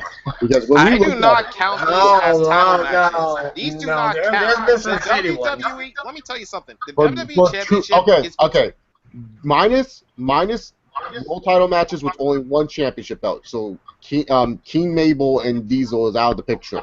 I'm talking about when you have 2 world titles. Is this the worst? No, I don't think so. Hang on. Let me tell you something. This Sunday, the WWE Championship is between John Cena and AJ Styles. The Universal Global Championship is between Brock Lesnar and Randy Orton. Mhm. No, Yeah, I thought Sheamus and Randy Orton at 2010 was pretty fucking What horrible. SummerSlam is worse than this one? 'Cause I can only think of 2. SummerSlam '04, because it had JBL, who was not ready for the main event, taking on The Undertaker. And then we also have for our World Heavyweight Championship match, Chris Benoit versus the unready Randy Orton. Or SummerSlam '08, CM Punk versus JBL, and Triple H versus the Great Khali. So which one? I would say Sheamus and Randy Orton at 2010. And then Randy Stewart. I would say No, I would say fucking was it like Great Great Khali and Batista? Yeah. Basketballs don't hold grudges. No, but I'm talking about if you had 2 world title matches and you're comparing them to other SummerSlams of 2 world title matches, is this the worst one? Oh yeah, as you well. No. No. Let me tell you something. Like match wise, yeah, they're better. But draw wise, these guys don't draw. Batista, that's a draw. Triple H, that's a draw. Who else was there? Undertaker, that's a draw. For India. Undertaker's a draw. All right, these guys aren't draw. Please tell me, where does Finn Balor draw? The indie circuit? Ireland? He drew me. Japan? Yeah, I was just wondering because people have been adding this thing that these are 2 bad world title matches because Johnson and AJ Styles and Rusev and Roman Reigns feel like they're more for the world title than these 2 matches right here. So I have to read out there. I personally think SummerSlam '04 is worse. I mean, you had like Triple H on the card, but he was too busy beating up a retard to go for the world title. Actually, now that I look at it, SummerSlam '05 had bad world title matches. No, shut up. Yeah, No. it did. Even Jericho and Batista and JBL, nah, not even. That Batista JBL match was a big disappointment. I So remember. what? But no, that's I would rather watch those than these 2 matches, especially the WWE Championship match. I'm sorry, Justin, I know you love the Ziggler here, but Dean Ambrose.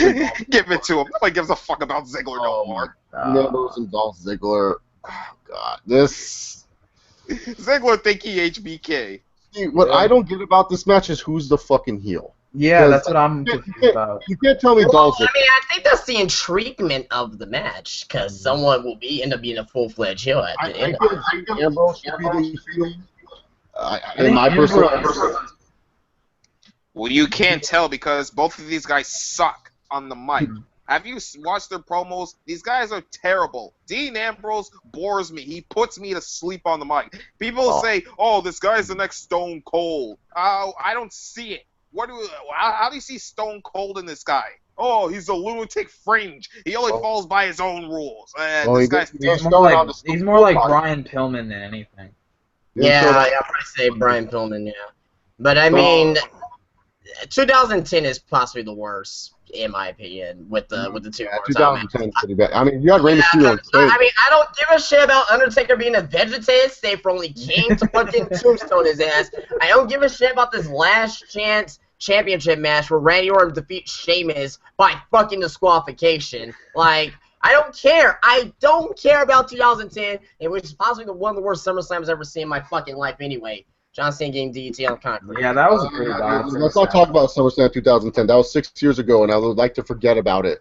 I honestly think SummerSlam 2010 is the worst SummerSlam of all time. Yeah, it's pretty bad, yeah.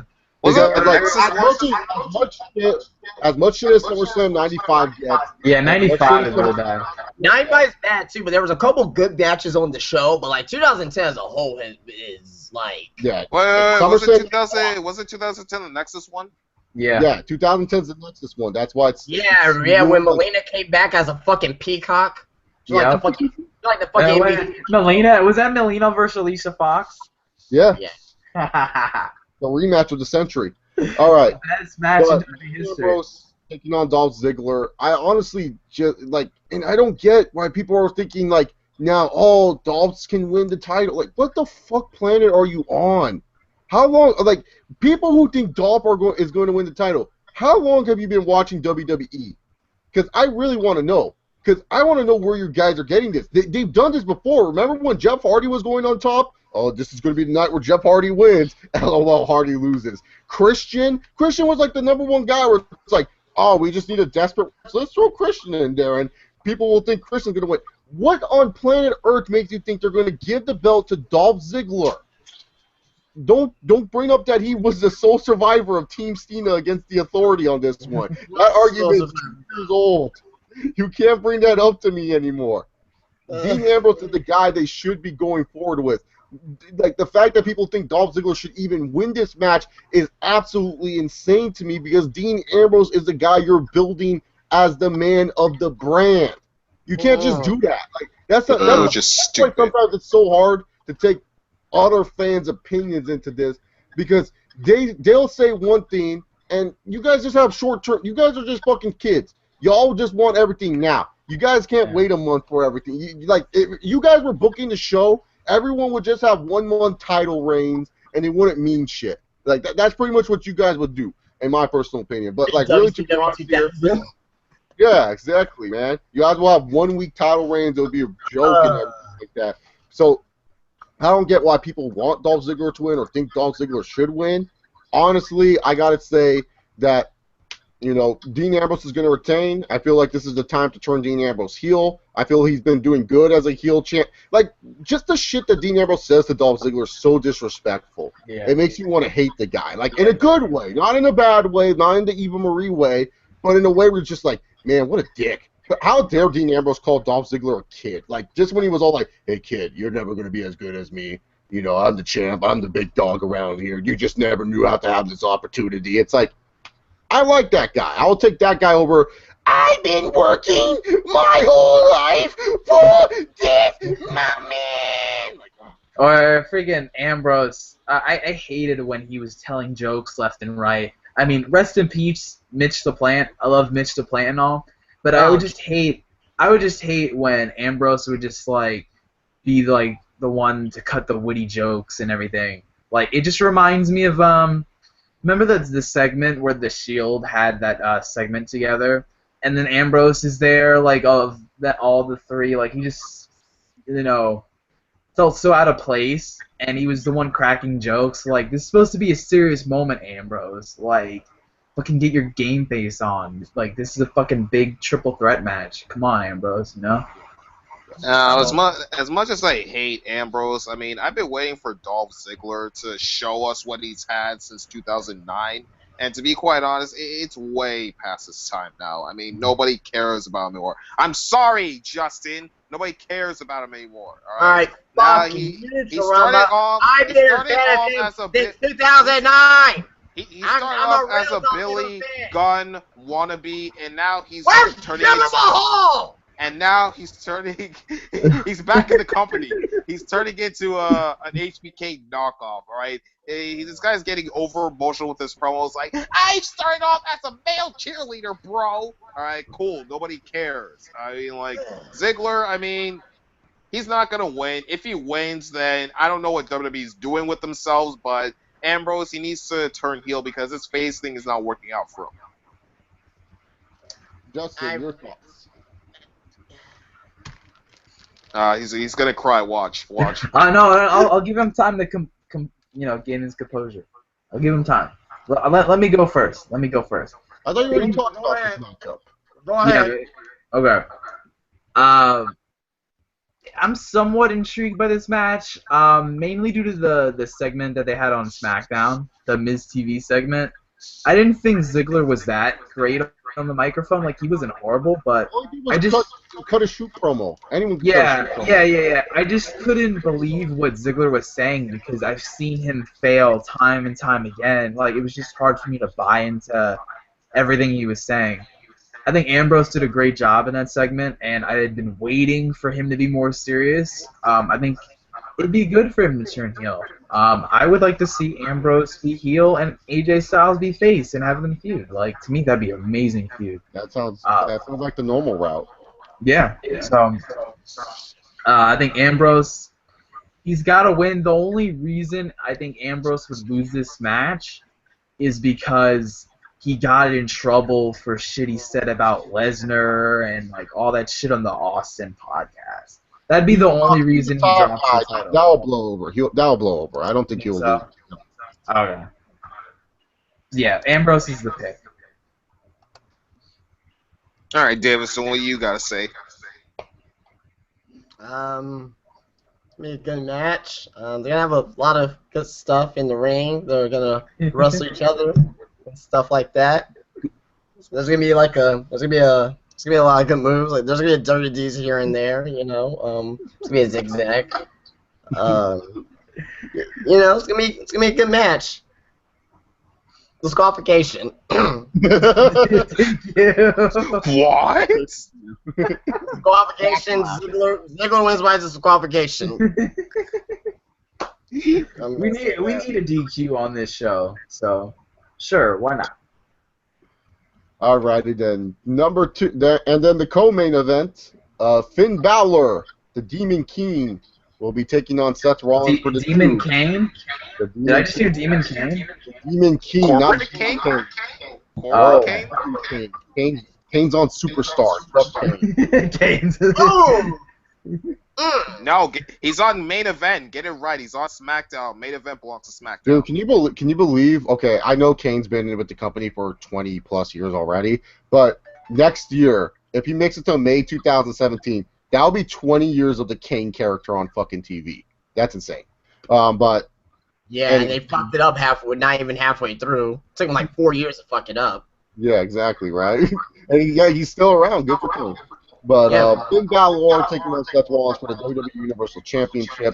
Obviously, Balor and Seth Rollins are both Triple H golden children, so of course this is why they have the top billing here.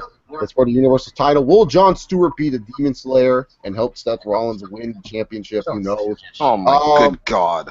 Honestly, as much as I'm against the Finn Balor shove, and I think people don't understand, I have nothing against Finn Balor. I think he's boring. Like I would rather watch paint dry than Finn Balor talk. But as a wrestler, he's good. Like I can watch a match of Finn Balor's. It's not like Finn Balor sucks in a match. He delivers. I think. Yeah, he's not like Garbage Man or anything. Oh yeah, he's not Garbage Man or Care Bear. You know, I do call him Dickweed. Like Finn Balor just reminds me of a dickweed. Like he just looks like he just smokes weed in the middle of the street for no reason. So I call him Dickweed as a joke. If you guys can't handle jokes, then I'm sorry. Leave my channel. But I do think Finn Balor is a good wrestler. I like Seth Rollins. Seth Rollins is currently one of my favorites. He's the next Randy Orton, where people praise him now, and then later on down the line, they're going to bitch and moan how much he gets shoved down our throats, which I have no problem with because I think Seth Rollins is good.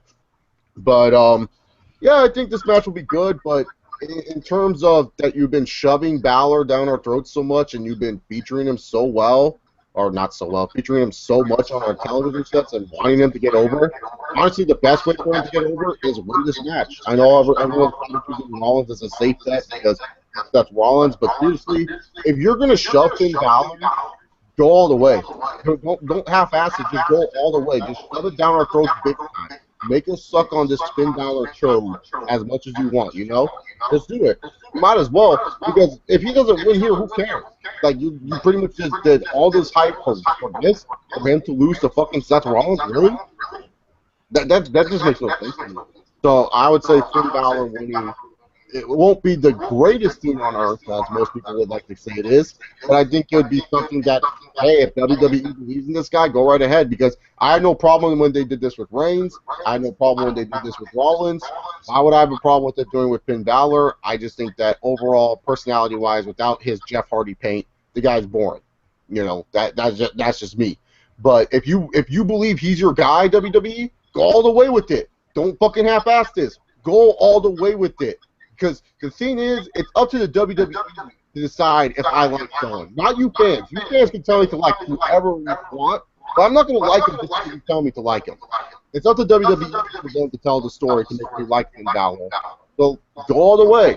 Give him the title. Show me why I should be a big fan of Finn Balor and I should believe in the hype of the Demon. I do think that they fucked up on Raw by putting the Demon entrance on Raw. It made no sense to me. I feel like the Demon and Finn Balor, they're nothing different. They act the fucking same. They wrestle the same. It's just a way to make Finn Balor not like Gorilla. That's just my opinion. But go all the way. Finn Balor, if he doesn't win at SummerSlam, it's a stupid decision. In my personal opinion, because you put so much time, so much stock in this guy, you have to show investment. So Finn Balor. Let me give you my thoughts on Finn Balor. All right, I've been watching this guy for a while, and let me just tell you, I do not get the hype over. I don't know why people believe that this guy could be a top star in the WWE. Now, don't get me wrong, he is a great wrestler. I'm not taking that away from him. He is a great wrestler. But when it comes to draw-wise, when it comes to personality, when it comes to talking on the mic, this guy sucks. All right? Without that whole demon thing, let me tell you this demon thing. This guy, the first time I saw him, he looked nothing more than a glorified boogeyman. All right? With all that crawling to the ring shit, I just don't know why people got behind his eye. And let me tell you what, Deluxe Man tried so hard to defend this guy on Twitter like he has a look. All right, well, let me tell you one thing. You can't rely on this guy to be the backbone of your company when he does that Jeff Hardy paint thing at pay-per-views only. All right, take that away from him. This guy can't talk on the mic. This guy, like, he has no draw personality. I mean, I don't know why people get behind this guy so much. Indie people love this guy, and I know this for a fact because, what, he was like Prince Devitt in New Japan. But when it comes to WWE, I don't trust this guy bringing in the ratings for you. Unless he does a demon gimmick 24/7. That means you can't have him talk at all. He needs to be the demon 24/7, which is going to happen. So, like, basically, WWE just needs to do the smart thing and give the title to Seth Rollins. I know that Finn Balor is Triple H's golden boy. I know that, but I didn't. Both of these guys are Triple H golden children. But when it comes to know who the Triple H golden children are, let me assure you again: Finn Balor, Seth Rollins, Roman Reigns, Charlotte, and Kevin Owens. But when it comes to leading Raw, you need to give it to your top heel, and that top heel is Seth Rollins. Now, I did not want Finn Balor to be pushed this quickly because despite me not liking him, I know that he's going to get pushed as one of the top guys on Raw. But I didn't want to get pushed that quickly. But the problem with Raw right now is that they don't have that top face right now. I mean, they drafted Cena and Orton to SmackDown. Who's their top face? Can you tell me who their top face is outside of Balor? Who? Sami Zayn? Roman. Okay, but right now he's in the doghouse. So but Sami Zayn's not one of their top faces. This guy's not on the fucking card. But who do they have? Him and fucking Bray Wyatt are not even on the card, which is a fucking joke. Yeah, I don't get that. But who do they have who's not named Roman Reigns? That's their top face. Oh no, they don't. That's the thing. They really don't got nobody. So they have no one. They drafted everyone to SmackDown because SmackDown needs that exposure right now. So Raw's in trouble when it comes to their top babyface. I don't trust Balor with it. Reigns is in trouble. And if you really think that Sami Zayn's that guy, then I think you're smoking crack rocks. I really think you're smoking crack rocks. No, I don't. They could sign, though. There's one guy they can sign, though, who will instantly be the top face of Raw. And that is Heath Slater, one-man band, baby. I don't give a shit about your kids. Well, the match will be good, but just for future implications of Raw, the title sounds stupid. The WWE Universal Championship. I don't know who made that decision, but that is terrible. But it can't be worse than Ross's suggestion. What was Ross's suggestion a few weeks back? I forgot what I said. Like he found some elaborate ass word from the internet and picked that. I remember like, oh, that's worse than Universal. I don't even call it that. I just call it the Raw title. But basically, this is bad for Raw. I mean, the United States Championship looks more credible than the Universal title does right now. I mean, the way that they've been building up this match, and the fact that they spoiled this whole demon gimmick thing on Raw already, I mean, like, that's something that you say for... I mean, Raw just basically gave away the whole pay-per-view of their side last Monday, which was ridiculous. But, I mean, I get why they did that because, oh, they need a reason for people to see this match. Oh, I gotta see it because this guy looks like freaking Demon Jeff Hardy. But anyway, Seth Rollins is going to win the match. Will this hurt Balor in any way? I don't think it does. This guy's only wrestled like one match since he's been called up, so you know he can go do his thing. Maybe just make him win the Cruiserweight title. He doesn't need to win the Universal title right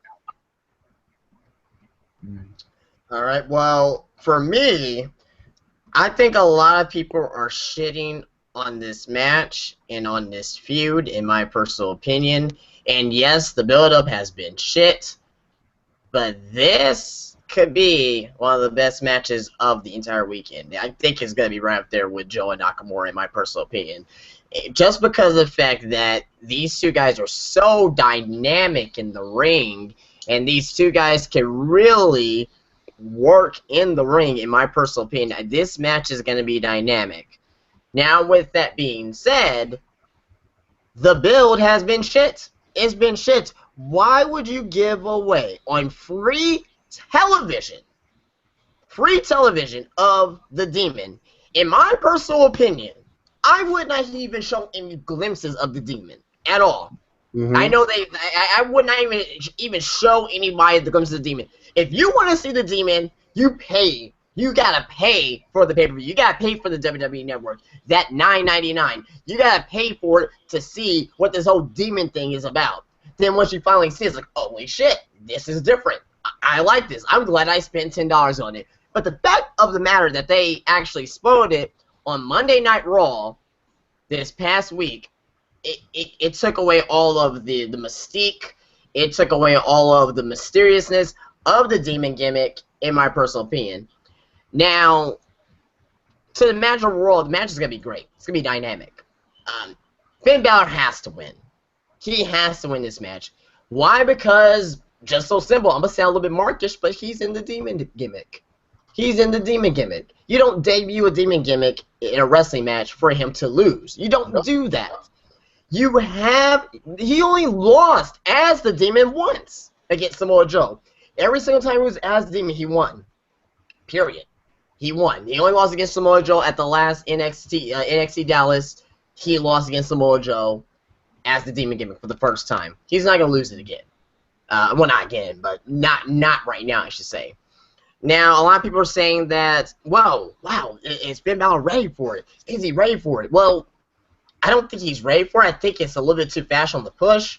But Finn Balor, guys, this is going to be a bold statement. He's going to be the next Undertaker.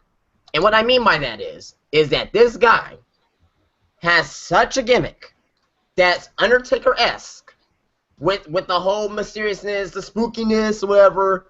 He has the ability to switch it up a little bit in his interests, like the Jack the Ripper, the Texas Chainsaw Massacre. They can switch it up with him.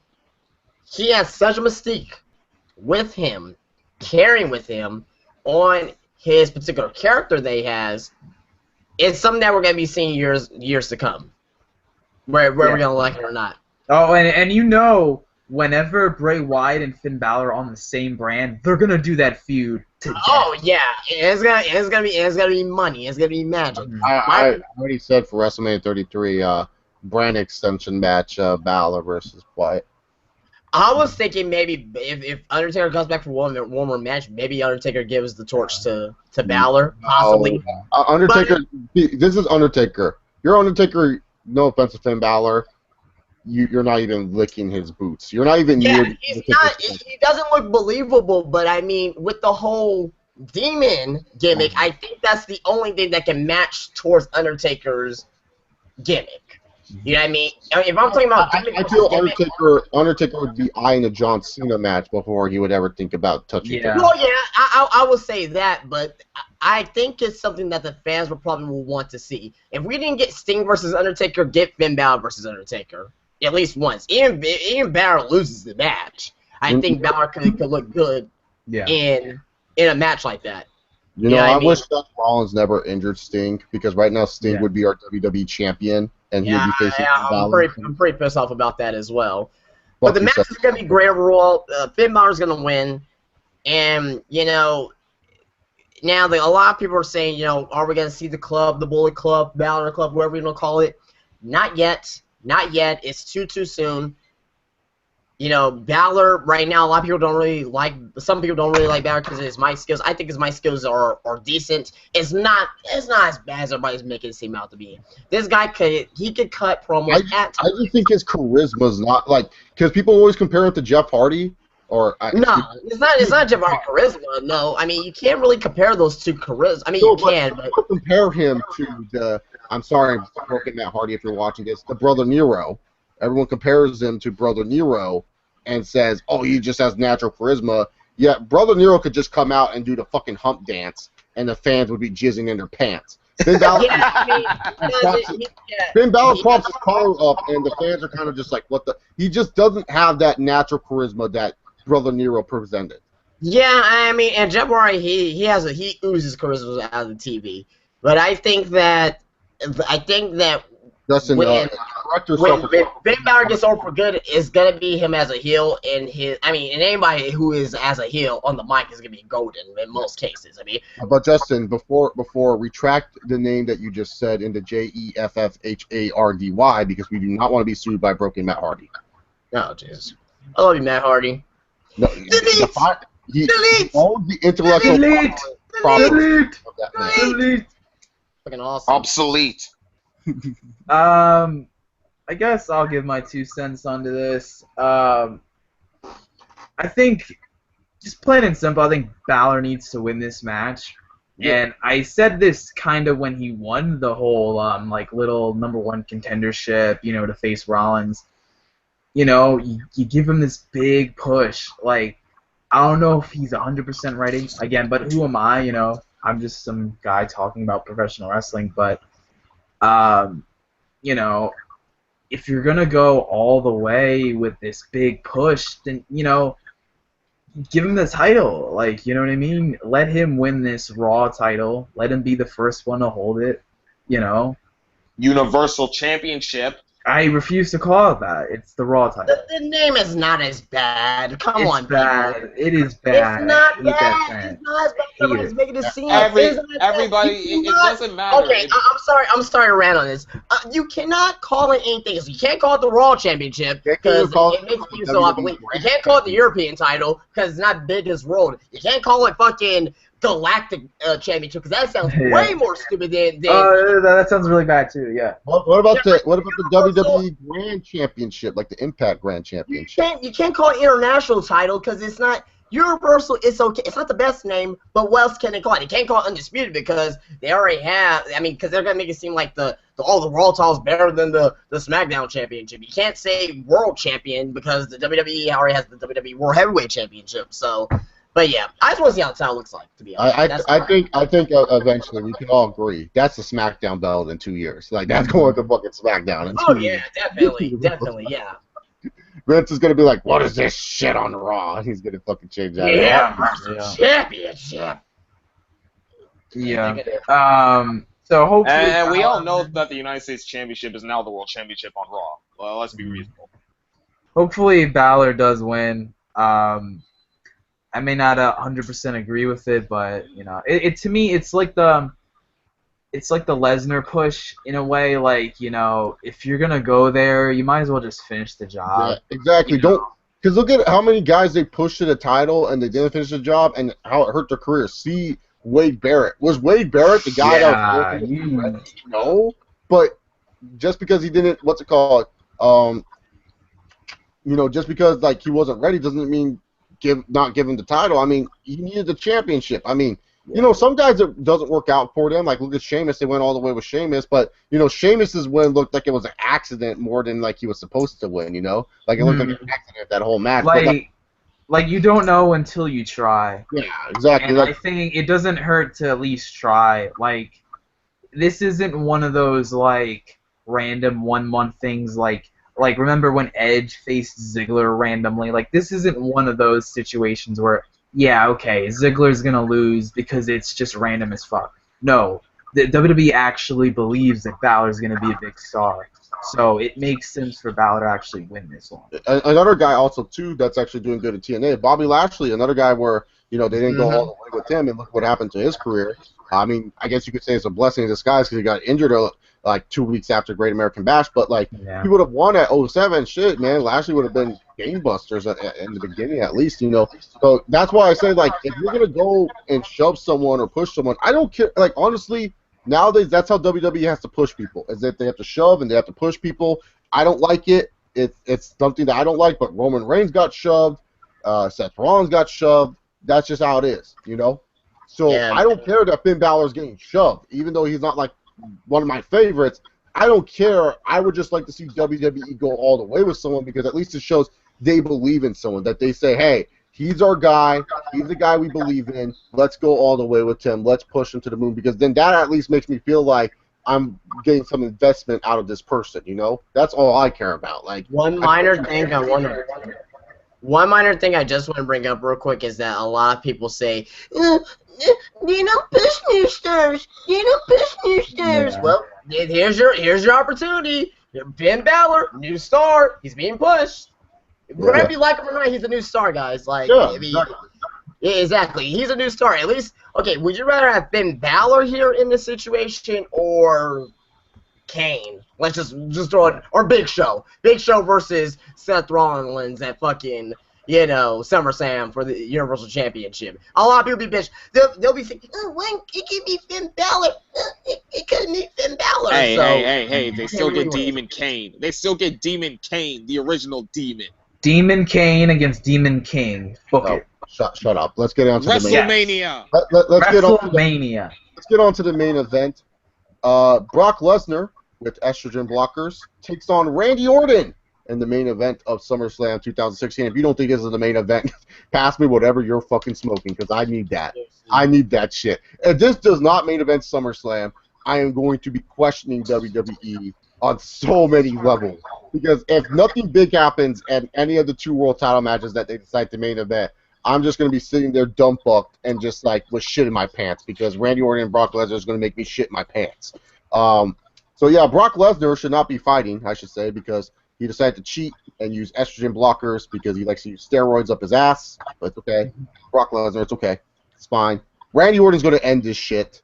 I think this is the perfect time for Brock Lesnar to lose, because now you taking the mystique out of the beast. People know he got popped with something. I feel like it's time to make Brock Lesnar look a little bit vulnerable, and I feel Randy Orton, out of all people, needs this, because let's face it, Randy Orton, if he loses, what is he gonna do? Go back to SmackDown, be cool dad Orton, not really do anything. But Randy Orton, if he wins this, man, so many opportunities. He looks bigger. He looks badder. Maybe Bray Wyatt wants to take him on because Bray Wyatt wanted to be the first one to slay the beast.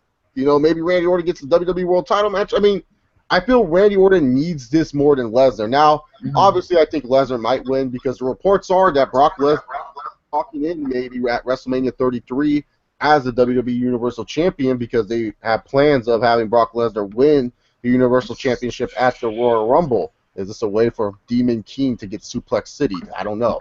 But that's all speculation right now. But I do feel like if you want Lesnar to lose, now's the time. I think Randy Orton's a credible enough opponent. I feel if Randy Orton wins, it will be a good thing for the company, in my personal opinion, for SmackDown. It'll make SmackDown look like a big deal too, because let's face it, SmackDown's going to be losing John Cena after this, and you're going to have John Cena, who's arguably still one of your top stars, if not the top star, the face that runs the place. He's going to lose to AJ Styles on this card. Dean Ambrose is not really there yet. You got to get Randy Orton a rub. You got to give SmackDown a rub here. So I feel like SmackDown deserves a rub here. I'm on Team SmackDown, so maybe I'm a little biased here, and I am a Randy Orton fan. But Randy Orton needs to win. Yeah, and I like the thing that they I think Lesnar said it in like the little like 15 years in the making thing, like that Lesnar felt like he's this big like upper echelon star, and like what's Randy Orton? Like, like I don't remember what he specifically said about Orton, but I know Lesnar was like, he's a larger-than-life superstar, and what is Randy Orton, you know? So that makes Lesnar, like, all the way up here, and Orton's just, like, down here. Like, Orton could definitely use this a lot more than Lesnar could. I just wanted to bring that point up. Should I just give my prediction while I'm at it? Yeah, go ahead. As I was alluding to in the NXT prediction video, it was Nakamura and Joe, and this match are the two matches I'm most looking forward to, most excited for this weekend. I might give the edge to Lesnar Orton. To me, was it like the first Lesnar match that I envisioned when he came back in 2012? Probably not, but it was definitely like, you know, I wanted to see Lesnar face Cena. I wanted to see Lesnar face, you know, maybe like a CM Punk, and then maybe Orton. So, like, it was definitely, like, one of the top, like, 3 or 4 matches I wanted to see for Brock Lesnar. So, I've been looking forward to this. I got to experience part of the build-up firsthand, and when Orton did that RKO to Lesnar in Atlanta, that was just nuts. Like, the crowd just all of a sudden woke up, and they fucking lost their mind. I like what they've done with the build-up. They haven't done, like, anything, oh my fucking god, this is the best feud ever kind of thing, but you can definitely tell this match feels the most important on the card. So that's why I believe it should main event. Like, I'm all for title matches main eventing, but when you have a match like this that feels like such a big deal, and it's kind of like a dream match, it deserves to main event. To me, if the title match isn't bigger, in like the biggest match, I think it's okay that it doesn't main event. Like, there's rare instances where I think it's okay for that to happen, and this is just one of those cases. But as for a prediction, this might be the toughest one to predict for me. I want to say Lesnar still, but part of me is like Orton. I don't know. I'm gonna go ahead and predict Lesnar, but it wouldn't shock me if Orton won. So I just hope we better see an F5 turn into an RKO. We better see one. That's what we need to see in this match. Yeah, it's gonna be fucking great. Kuda, stay there. This Brock thing, he does the same thing. He shows up to SummerSlam, shows up to basically all the big 4 pay-per-views. He's just there for drawing. I don't know where this goes long term, but I see that Randy Orton needs to win. I mean, he just came back from injury. I mean, Brock, win or lose, he's still going to show up the next big 4 pay-per-view, beat the hell out of whoever he has to beat the hell out of, get that paycheck. Hopefully this is a good main event. They've been building it up to be, you know, like Brock versus Undertaker of last year, where these guys just hated each other. But yeah, who knows? Maybe this match will be more than what we see it as. Definitely a possibility. Well, for me, going to be a great fucking match. Great match overall. But I, myself, knowing about my SummerSlam thought process here, the past few SummerSlams, there's been shocking shit that has happened. Like, you know, when Randy Orton cashed in on Daniel Bryan, Kevin Nash, you know, Jack Knight powerbombing CM Punk. John Stewart. John Stewart, you know, helping Seth Rollins win, scoring over John Cena. Oh, God. And we could be seeing something like that here at SummerSlam. If Randy Orton wins, it's not going to be clean. If he wins, it's not going to be clean, because you take Brock Lesnar, this guy who beat the streak, mind you, he beat the streak for God fucking sakes. He has not been pinned cleanly. He has not lost cleanly in over, 3 years? What are you talking about? I remember SummerSlam last year, Undertaker beat him clean, damn it. All right. Was Triple H the last person then? Yeah, I think it was Triple H the last person to beat him clean. Clean, yeah. Yeah, like clean. Like with no shenanigans. So with that being said, if Lesnar loses, it's going to be with shenanigans. Thus, the return of Bill fucking Goldberg. That is the only way. That is the only way that fucking Randy Orton will win this match. if Bill Goldberg comes out, he will be in Brooklyn. Goldberg will be in Brooklyn for SummerSlam to promote 2K17. If you think about it, 2K17 and the 2K series, they have a lot of influences between that, video games and real wrestling. Remember when Sting was in 2K for the first time? What happened at Survivor Series? He debuted. Ultimate Warrior, he gets into the Hall of Fame. Macho Man, he's in the game, he gets into the Hall of Fame. We're still waiting on Terminator. Yeah, whatever. Yeah, we're waiting on Terminator. All right, well that's something different. But I'm waiting on Mike Tyson. Oh my God! That's Arnold Schwarzenegger. What is he doing here?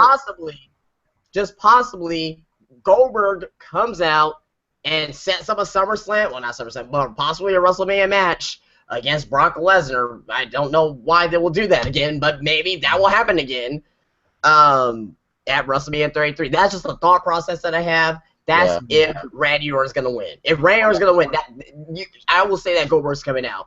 But those are the two rumors I want to talk about. There's two rumors floating about that The Undertaker is spotted with the picture of Shane McMahon, and he had his hair dyed, and Undertaker only dyes his hair when he's making a return. So a lot of people are thinking that Undertaker will return at SummerSlam, and also Goldberg's name's been thrown out of the woodworks. People have been saying Undertaker to return to cost Cena the match against AJ Styles to set up Undertaker and Cena at a future date, and then Lesnar, obviously, what Justin was saying, Goldberg coming out to take on Brock Lesnar, and of course, at the most recent 2K showcase that they had, Goldberg called out Brock Lesnar in the video, saying that Brock Lesnar better not cross his path. So I do believe that maybe Goldberg will be coming back in some capacity with the WWE, because Goldberg has expressed interest in wrestling again for money, and also because his son wants to see him wrestle and he wants to make his son's dreams come true. Goldberg's still in great shape, and obviously we know Taker's in great shape. So that's something to look forward to. But a lot of people want to see Goldberg return, and a lot of people's like, oh well, this is a punishment for Brock Lesnar. Brock Lesnar been punishing for for the whole Mark Hunt fight. He's a fucking part-timer, guys. What the fuck is him being suspended 30 days gonna do, or 60 days gonna do? That's not gonna mean shit. Yeah. Doesn't matter. You can suspend for 90 days. It doesn't matter. It doesn't matter for Lesnar. There's times where Lesnar goes fucking 3 months without appearing on television, like. Yeah, exactly. So it doesn't really matter. But that's the route if Goldberg comes out. But I think Lesnar is just gonna beat Orton clean. The only thing I say about Goldberg is that's my personal prediction. But the only thing I say about Goldberg is I think he's lost like 30 pounds. Like, he's not the big bad dude that he was, like, I don't know, even like 10 years ago or something. Like, he's a lot slimmer down, so it's still Goldberg, but he's just not as jacked as he used to be. It's like Batista coming back. Yeah. Slim Batista. Or like Kurt Angle circa TNA 2007 through 2010, where he was like really skinny. It was so we all predict the Viper will take Lesnar to Viperville. Justin predicts the return of Goldberg. Like I said, the rumors have been reporting Undertaker and Goldberg are in Brooklyn and will be maybe showing up for SummerSlam. Will they? Who knows? But hey, it'll be at least somewhat exciting if they do show up, because fuck it, we need everything. Just bring The Rock out too, have Stone Cold come out. Maybe Shawn Michaels comes back for one more match. Bret Hart doesn't have a stroke anymore and he's able to wrestle. That'd be great too. But anyways, thank you all for tuning in to this awesome stream of the SummerSlam 2016 and NXT Takeover 2 predictions, or Takeover Brooklyn 2 predictions. I'm going to let my friends plug their stuff. First off, Gold Standard 000, where can the great people find you? Find me on Twitter. I'm not going to steal your gimmick this time, Dustin. Oh, please don't. Gold Standard 000. You can find me on Instagram, and I'll actually show you my Instagram page. This is my Instagram. Oh my god, he's showing off his running that rock. Pinstripes, and I ran like 6 miles, if you can see. That's more than the certain Phoenix I know. So, yeah, running Ross is a big thing right now, so jump on the bandwagon. Awesome. All right. great people find you, my friend? Oh, well, me? No one cares. If someone wants to find me, well, you can find me on my YouTube channel. I have 2 YouTube channels. Venom Nation Wrestling, if you want to hear me talk about more about wrestling. If you're into gaming, GT Online, we just hit 3,600 subscribers on my gaming channel, JD Venom. Be sure to follow me on Twitter. Wait, let's try it again. Be sure to follow me on Twitter and like to Facebook my Facebook page, where both of us at JD Venom 02 and my Facebook is JD Venom, so you can find me on there. Yeah, he's. I forgot to plug my YouTube, but it's the same as my Twitter, and I mean, Gold Standard 00. I can't believe I forgot that one. Yeah, Justin's actually replaying GTA San Andreas, so I've been watching that. Oh yeah, and I gotta record, and I gotta record right after this too, so that'll be up tomorrow on another episode. I don't know why people would want to see that a second time. No, but that was so awesome. Because I watched Justin on my YouTube, so I couldn't put in the comment section. On part 1, Justin, actually, in your original playthrough that happened in the opening scene with Big Smoke and CJ, where the audio wasn't playing, and you were saying, "Oh shit, this place is on." It did it again. Yeah. It's unbelievable. But you didn't catch that one, so I was like, oh, it actually happened the first time, because I remember you were saying in your first playthrough, like, well, this playthrough is going to shit. Already this shit's broken. I'm gonna have to buy myself a new disc. Damn it. Don't want to spend more money. I don't even make enough money. I remember you saying that. So anyways, Kuda, plug your shit. You don't have anything to plug, really, do you? I don't have anything. I'm retired. Don't watch Justin's videos. Don't watch Justin's videos. Why Do you not hate watch Justin's videos? I don't hate them. I hate you. All right. All right, you guys can follow me on Twitter at ChaseOliver68. Subscribe down below for more live streams. Got 2 live streams for you guys Saturday: Brooklyn review and UFC 202 recap and results. Gonna go watch those bums, Nate Diaz and Conor McGregor, those pussies in the MMA. They're no dons like Chuck Liddell, Anderson Silva. I'm just kidding, making fun of Conor McGregor. I just want to send a shout out, Spinnernet. We miss you. I haven't seen you in a minute. I haven't seen you in a minute. All right, come back. Shout out to Spitternet to end the day. And remember, guys, like always, sometimes you have to be like Brock Lesnar and not give a shit. Enjoy the rest of your night. See you guys Saturday. Peace.